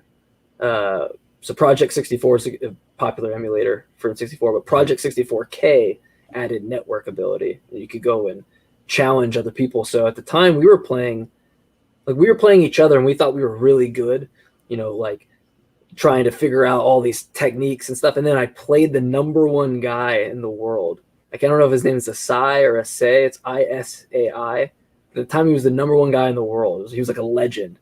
And you play 5-stock. I got literally didn't even get one kill on him. And I don't think I had fucking played as seriously after that. Cause I was just like, wow, there's a whole nother level to Smash, that I didn't get to. But yeah, Smash was long-winded, but yeah, that was like my childhood. That and Mortal Kombat, which I ended up getting a Mortal Kombat arcade cabinet. Yeah, I see that in the background. A lot of your videos. I'm super jealous of that.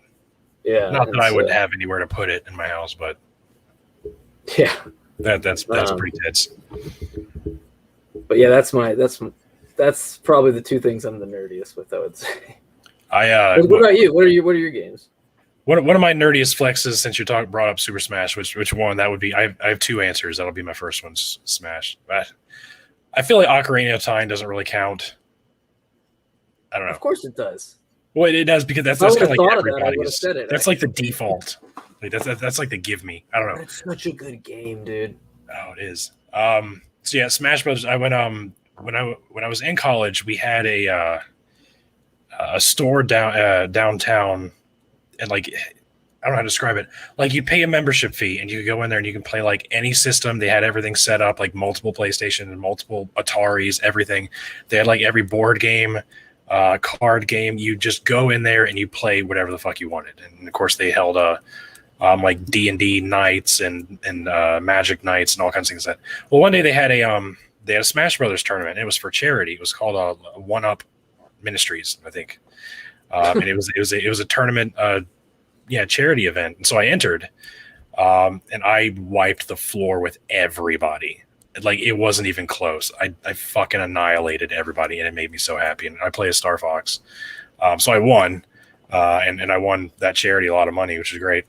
I haven't played in a while, so I probably couldn't do that again. But that's one of my favorite shameful flexes, I guess. Yeah. I think it's funny that they called it One Up Ministries, like you get an extra life. Exactly, yeah. That was this. Yeah, they did that on purpose. It's punny. Yeah, my main is someone asked in the comments is Fox, Star Fox. Oh gosh, that's what I meant to slide in for the second with Star Fox, because that's the only thing I've ever wanted to get a tattoo on with. It's not actually Star Fox, but I wanted to get, like, if I ever could get some muscles like you, Mr. Muscle Man. I would be able to fill out my arm just with like maybe some planets, but it would be the Lilat system. But you wouldn't know. I wouldn't make it look all cartoony. Like it would look more like a solar system, but it would be the Lilat system essentially. So if I ever get there, that's what I'll do. But I'm approaching 30, so I don't know how much time I have. My second answer it would be Conker's Bad Fur Day. You ever play that one? Oh yeah, of course. Oh my god! I had to play it like when I was older though, because I never could.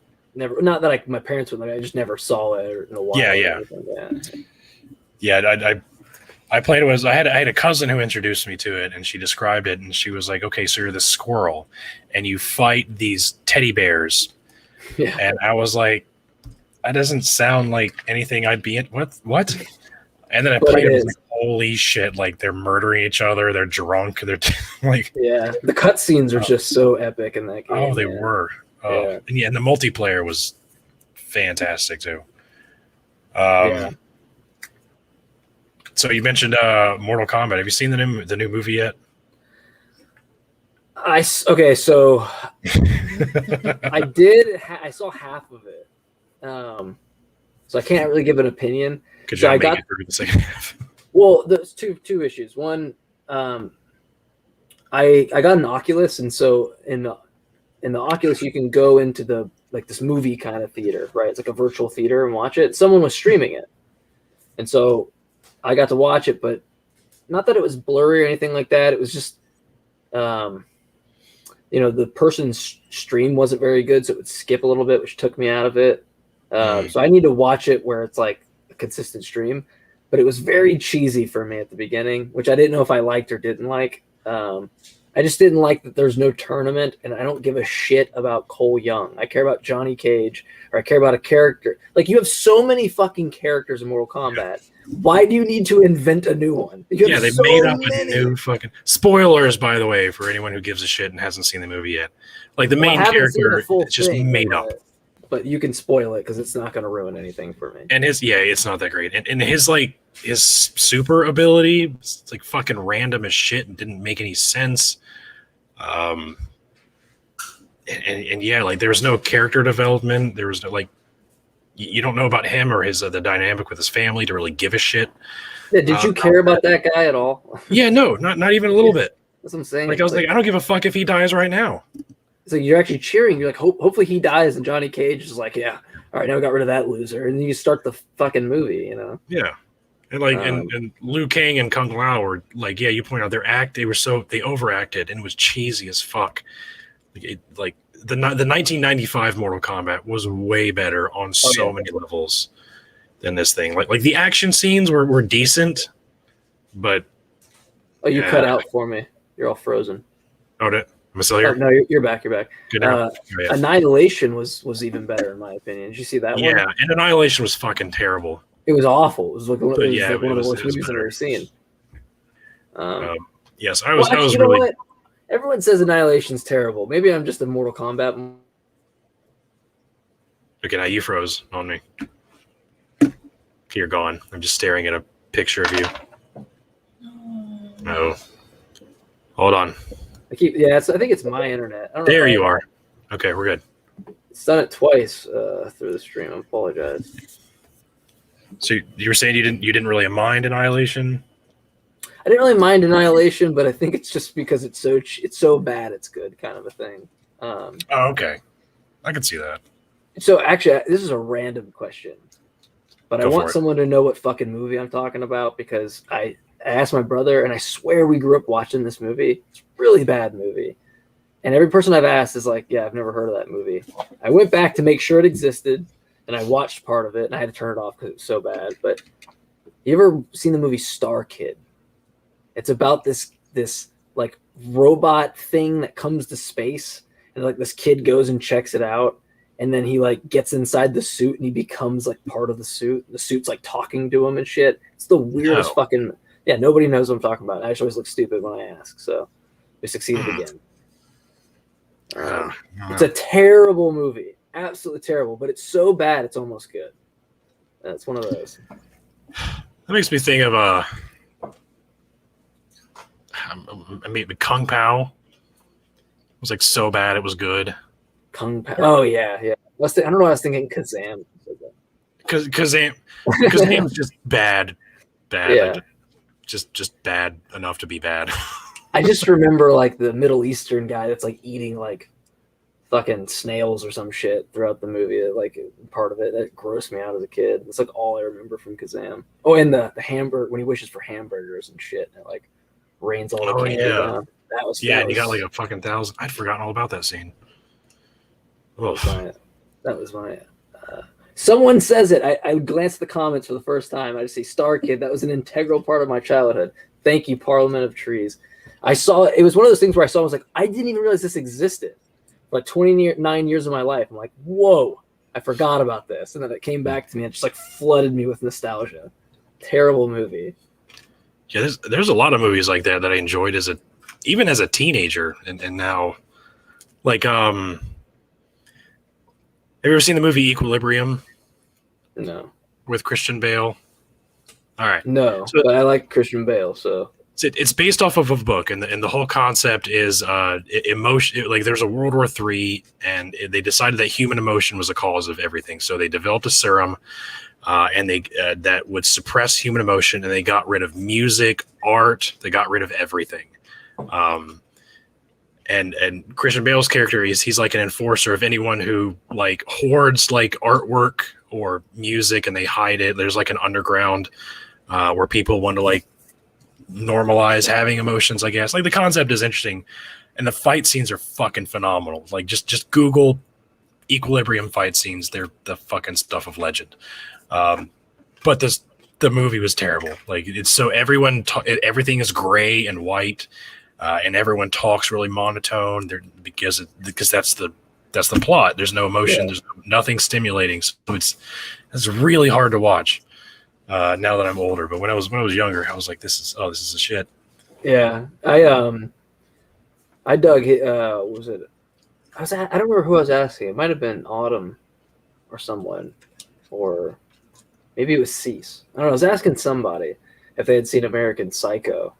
Oh yeah, and they hadn't seen it, and I was like, what? Like, no way. There's no way you haven't seen that movie. You know what?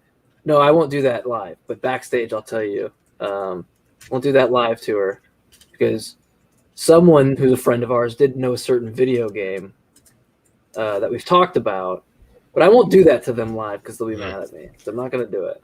Which video game? One that I really like enough to spend thousands of dollars on. So maybe that's why I'm a little butthurt about it. I don't know. Yeah, I can't get into that. I've spoke too much. I'm already in trouble. I'm already in trouble. I know it. I'm super intrigued now, though. Yeah. I was trying to think of. Oh, dude, there's a movie. Now that we're on this movie. It's like that Key and Peele thing. It was like, you seen that movie with you seen that? Yeah. Yeah. There's a movie with Kevin Bacon that's fucking kick ass. That I remember. Like, my buddy had this. He built this, what do you call it, a wigwam in the woods. It's like this giant dome he just made out of like trees. It was badass. Cleaned it up. It was like a big room. He brought an extension cord out from his house, brought a big screen and put a projector out. We watched this movie out in the woods. It was so dope. It's like the only time, when you get the opportunity to drink some beer with some friends and watch a movie in the woods, take that opportunity anytime you can, especially with this Kevin Bacon movie. Can't remember what it was called, but his son's like a hockey player or something. It's like, but he goes into a gas station, and his son basically becomes the victim of a gang initiation where they just kill him. And he just like it's like before that movie Taken, it's like Taken before Taken, where Kevin Bacon just becomes this fucking badass that just like goes around killing every member of this gang who killed his son. Dude, it's so good though. It's like, probably watch it now and be like, yeah, it's not that great. But when I saw that when I was younger and doing things I probably shouldn't be doing at that age, it was a great movie. Yeah, that doesn't. It's not any of it. Tangelo just comes in the chat and just goes Shroud of Turin. And now I know he's a troll. Right back out to you, 1300. That's the date that it's dated. So, yeah. I presented an argument to him because he thinks it's likely that it's Jesus's face. I said it's more likely that it's my face. First off, we know that my face looks like the face on the Shroud of Turin. We also know that Jesus was 1,300 years before the dating of the Shroud of Turin. I'm only like 700. So it's actually more close to me being alive at the time. So I'm just saying that. I know, that is don't focus on the sloppy logic. Don't focus on it. Just agree with it. No, that's a fair point. That's right. I went back in time. Hey, Steve. Murder Shed Steve is in the house. The murderous one. He wants me to make a sword for him. Steve. Let's see that. A sword? Yeah, he wants I forget what it's called, but it's like a rapier. But what? I wouldn't. Oh, it's coming. Yeah. Anyway, yeah, it'll be my first sword ever made. So I was like, I'll try, maybe. So my hair is longer. Well, my hair wasn't that much longer 700 years ago, Tangelo. So checkmate. Mm. Also, fair point. Saying, if the Bible can have 900-year-old men, so can I. But no, I heard didn't they have that blood tested, and there was like some number of chromosomes and some shit that equals Jesus. Yeah, there was also one, I don't know if Otangelo was the one that brought it up or someone else brought it up, but they also cited this study that was published in PLOS PLOS about how there was blunt force trauma that was indicative of the bloodstains on the shroud, or at least a sample of it, which got retracted. By the way, they retracted the paper because the peer review was like, no, this is bullshit, and they took it away. So, and you see, it's like a common thing that you can see with the shroud. It's like the second or third time that we've had a retraction, and they'll always say the 1988 one was flawed. It's like, it doesn't matter. Even if that was flawed, we've done subsequent testing with better equipment, with more controls, peer reviewed. Like, it wouldn't even matter if that's the case. It's not the case. But yeah, and the Catholic Church refuses to recognize it as a relic. Like, yeah, so they do. They do? No, I'm saying, like, you're right. Yeah, they do that. Yeah, they don't recognize it as authentic or as a relic, and they absolutely. That came off. Backwards. Yeah. No, they do. I was like, wait, has there been an update that I'm not aware of? Just don't listen to me. I'm just like, yeah, you're right. I just don't know how to speak English. Yeah, the Catholic Church does not even recognize it as authentic. Which I think is pretty telling. To everyone in the comments, yeah, I can make a spear. I can make the throwing knife from Call of Duty 3. Death Sentence. That is the movie. Thank you, Mama. Death Sentence? Yeah, Death Sentence. It's like probably a really cheesy movie. 2007 sounds about right. I think I saw it like a year or two after it came out because it was on DVD. But yeah, great movie. Better than The Shroud of Turin. I'll tell you that. Better than The Shroud of Turin. Yeah, that movie sucks. Ron Wyatt's not a good director. Yeah, Ron. Yeah, it's funny is that the guy that did. Well, actually, no.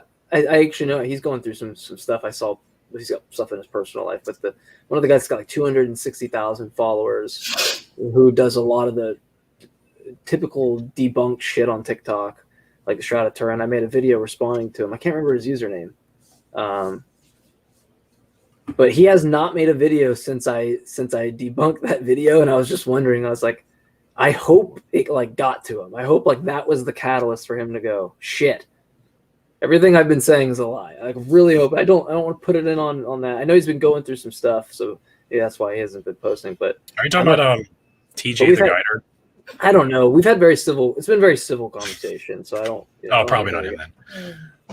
Yeah, no. It's like some hour or something. Like HOUR, something. Yeah. I can't remember. I'm really curious now. I'm sure I've seen him. He's like he's. God, I can't remember. He had another username, and now he changed it. Don't do it, TJ. I hate you. Don't do it, TJ. I hate you. My favorite on there is not. I think it's not given into faith or not given into something. I can't remember. He's I'm doing a bad job at remembering. You I know you know him because I've seen you respond to him. I'm not gonna remember. He is nuts. He doesn't think we went to the moon. He thinks like he's like a very traditionalist, blonde hair. Yeah, I do a bad job. Oh wait, is he the one who like talks really close to the camera and acts like he's crying all the time? No, but that guy's great. Wait, are you talking about the one who thinks he's who calls himself a prophet or something, or he? No, but I got to see that. No, there was a guy like that who had blonde hair who said God revealed to him that he's coming back soon. Which there's 1,000 of those. So, which again, I became a Christian 20 years ago, 15 years ago, and even back then they were saying the same shit. So, yeah, real soon, there, guy. We'll spill it, Adam. Spill the beans. TJ the whiner. TJ. Oh yeah. Tell me who it is, please, because I'm super curious now. Not that I would know. I don't really commit to memory people's usernames. It's like not given into something. I don't remember. Yeah, he's way out in left field. He has some very very obscure. I'm trying to think of the one that he said about the moon landing, but it's slipping my tongue. He just like starts it off. He's just like, "You can't convince me that we." It's like, well, then why like, if anyone starts with "you can't convince me" of something, it's like how can anyone take you as charitable in any way? To like any conversation. Makes me think of there was a pastor who did an interview, and he was like, if the Bible said that 2 + 2 = 5, I would believe the Bible. Like, well, then you're lost. You're going. Go somewhere. Fucking go somewhere with yourself. Oh man. Probably watches like. Oh, by the way, I have not seen it, but have you seen The Passion of the Christ? I have. I saw it in theaters. Did you really? Was it worth it? I was a teenager, and we went to our youth group. They did like a whole event, and like all the girls like walked out crying their eyes out. Yeah, it's worth seeing. Like it's not a bad movie, objectively speaking. Like it's gory, so there's that. Yeah, I heard they make reference to the women in adultery, even though it's like a flashback or something. And it's like funny. Flash. You have to throw that in there. It's like his last 48 hours or something, or 24 hours. So he has like these flashbacks. We'll throw the thing in we know is a forgery in there. Yeah, exactly. Yeah. And they like Jesus gets whipped like way more than 39 times or something. But yeah, objectively speaking, it's not a bad movie at all. So I've already dealt with the Otangelo's comments about the shroud in like 2 different episodes. I like desperately want to pull up that paper and just like have it on the screen. But I guess I'll just invite him back on. I've sent him like 3 papers that I don't know if he's read them yet, but it appears that he hasn't, or he doesn't understand them, because he's still going on about some 1300 or some what 3 I think it's 1350 CE dated piece of cloth. My question is, why would we have the shroud that Jesus was covered with, but we don't have the tomb? Like they would have we would know where the tomb is if we knew where the shroud came from. I'm really curious if didn't receive. I sent them in the group chat that we were in, or the comments. Pasted like 3 times. Anyway, my beyond the tomb, it's like is it even empty? I mean, you get a guy in Mark that's just like chilling there. You know what I mean? Like, what's up with that? Like, does nobody talk about that? Yeah, and then it's 2 in like Luke, or there's like Matthew. 2 angels, or there's in another one there's just 2 men. So another example, one man in a white robe. I think in Mark. And it is similar to like when Mary was the first one that went to the tomb. Like, and in John it says it was Mary and other women, and like I think it's Matthew, it says it's just Mary by herself. And then there's like there's Joanna and Salome. Yeah. And then like Jesus was crucified on the day of Passover, or he was crucified the day before the Passover, and one of the other ones. Like there's all these like just little subtle differences. What did they tell him? They said, run to Galilee and tell the disciples. What did they do in Mark? What did they do in Mark? They ran away and told nobody. Yep. Did they do that in the other ones? No. Nope. They actually had visions. Mary talked to a gardener, right? Who was Jesus, right? Yep. So it's really weird to me that you have those things that clearly can't be reconciled in the way that you can reconcile anything you want, I guess. You really want to do it. Yeah. All right. It would have been broken when Jesus resurrected. That's punishable by death. It would have been documented in Roman history. That's true, because if a body went missing, tampering with a grave was a capital offense. It was punishable by death. I know that. And whenever a body went missing, which happened because grave robbers were a thing, like there was an investigation that took place by the Roman officials, and they would interrogate like family members or people connected to the missing body. Like we have documents about that. Like that is a thing that happened fairly frequently, and people were executed for doing this. But then we have so because of that, like we would have had the disciples being investigated. Like they would have been tortured over the missing body of Jesus. And they say like that's an argument for silence. But I'm like Paul is tried like several times in his books. So like they didn't shy away from recording his trials. So why wouldn't they talk about the disciples were arrested and tortured by the governing officials because Jesus' body went missing? Like that would be evidence in itself, I would think. But like the whole idea that Jesus' body went missing and then everyone just went with it, that's not a thing that would happen. Like the governing the Roman government would have had a huge problem with that, and they would have rained down fire from heaven over it. Yeah, that's interesting. I never heard that. Yeah, you did not fuck with someone's grave, or in that day. That was not a thing you did. And if you did and you got caught, you were executed. That's very interesting. Would you take? I know we're getting back onto the thing, but I guess my one thing I wanted to ask you: would you take like the kind of fed to the dogs idea there, or like what do you? Oh, the manner of his burial. Yeah, I'd say he would be buried in a mass grave. Mass grave, yeah. Because typically that's where that's where bodies were disposed of, and even like they weren't even typically taken down from the cross right away. They were left up for several days to rot and be picked apart by scavengers as like an embarrassment for your crimes. So that was part of the punishment, was not only like deterring as well, right? Like deter other people. Also, probably like to deter other people, right? Yeah, exactly. Yeah, like you were an example. Your body was left up as an example for other likewise aspiring criminals, and that was pretty routine. They almost never were taken down immediately after their death and buried, especially not in a tomb. But yeah, mass graves. And our guest on next week is going to be Natalie. She's an archaeologist, geologist friend of mine. She went into detail about it.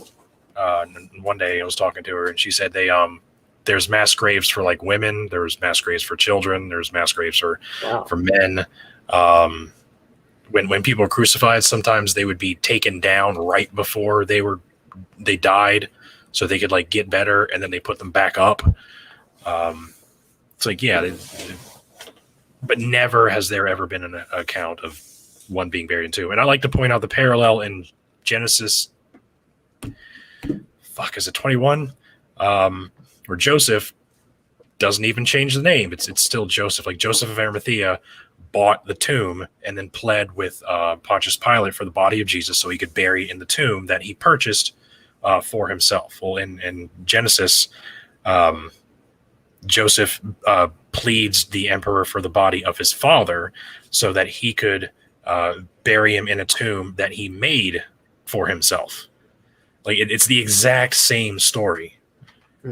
So that's one of the ideas why like the Gospels were fan fiction, and they used like elements of the Old Testament as inspiration. It's like these are the exact same story. Don't even change the name. Joseph in Genesis, Joseph of Arimathea. Yeah. In the Gospels. So it's that's interesting. Yeah, because that's it's like it's really easy to write Spider-Man 2 when you got Spider-Man 1. I mean, but pretty much.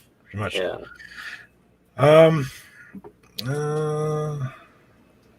I haven't looked at the comments, but I bet you money Otangelo's still going off about the Shroud of Turin. It's like what he does. That's why I think he's actually a troll and not. Oh yeah, he's been there pretty. Like 3 comments ago, he said something about the Shroud of Turin already. Yeah. Just Oh, 2 minutes ago, he said the same thing. Yeah, he keeps saying do a Google search for this, but then if you actually go look at a Google search for the actual peer reviewed, if you actually do the peer reviewed searches, the ones that are either peer reviewed or that are in more credible journals do not indicate any conclusion that would be beneficial for you. Yeah, so I don't know why you would want the. There's not a lot of. There are people that have like the PLOS papers, or like there are people like or Christians biased accounts. Yeah, there are biased accounts but it's like not even taking that aside. It's like they've looked at a lot of. There's been 2 or 3 that have been retracted. I'm be curious if one of the ones he's citing is one, but you can go look up the PLOS one about the blunt force trauma, which got retracted.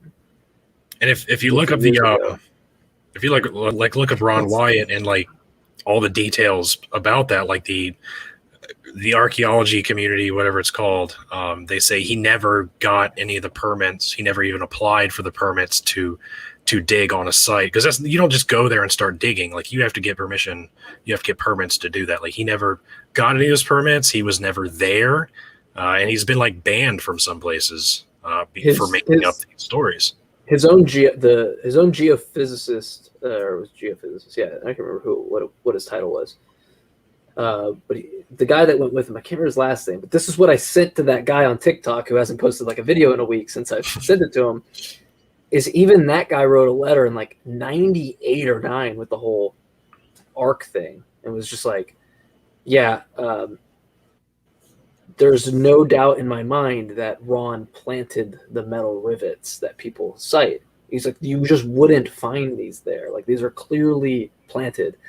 He's like, because the reason that is the way it is it was a mudslide that went over a ridge and hardened. And that's why it has the shape that it has. And the Noah's, not the shroud obviously, but the Noah's Ark, or wherever the boat landing is, the giant fucking rock. But even his own people that were with him have come out, retracted their statements. It's like, and they're Christians. Look at it this way: if Answers in Genesis has a page on Ron Wyatt and why he's a fraud, and why not to listen, like that's not a good look.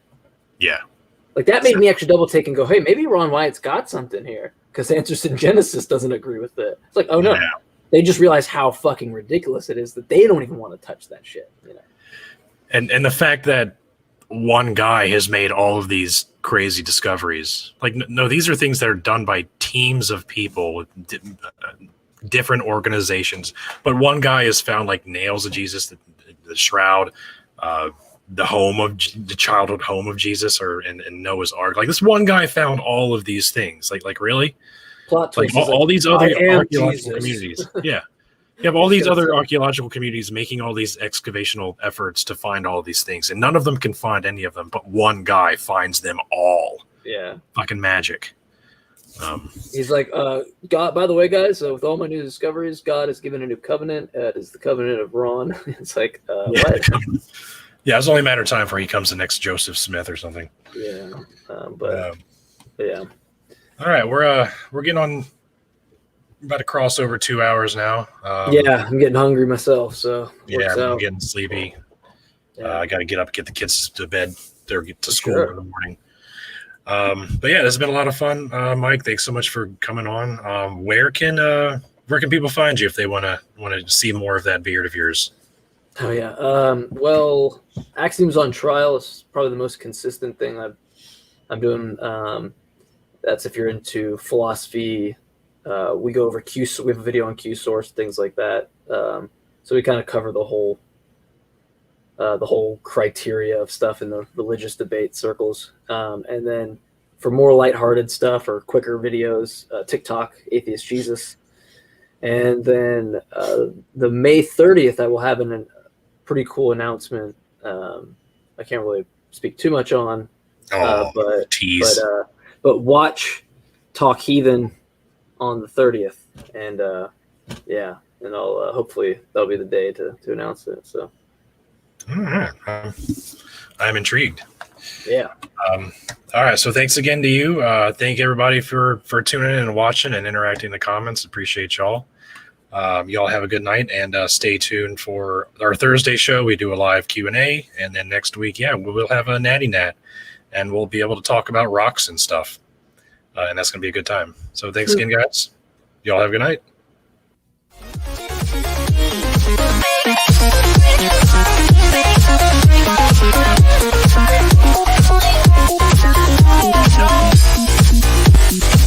Get the fuck out.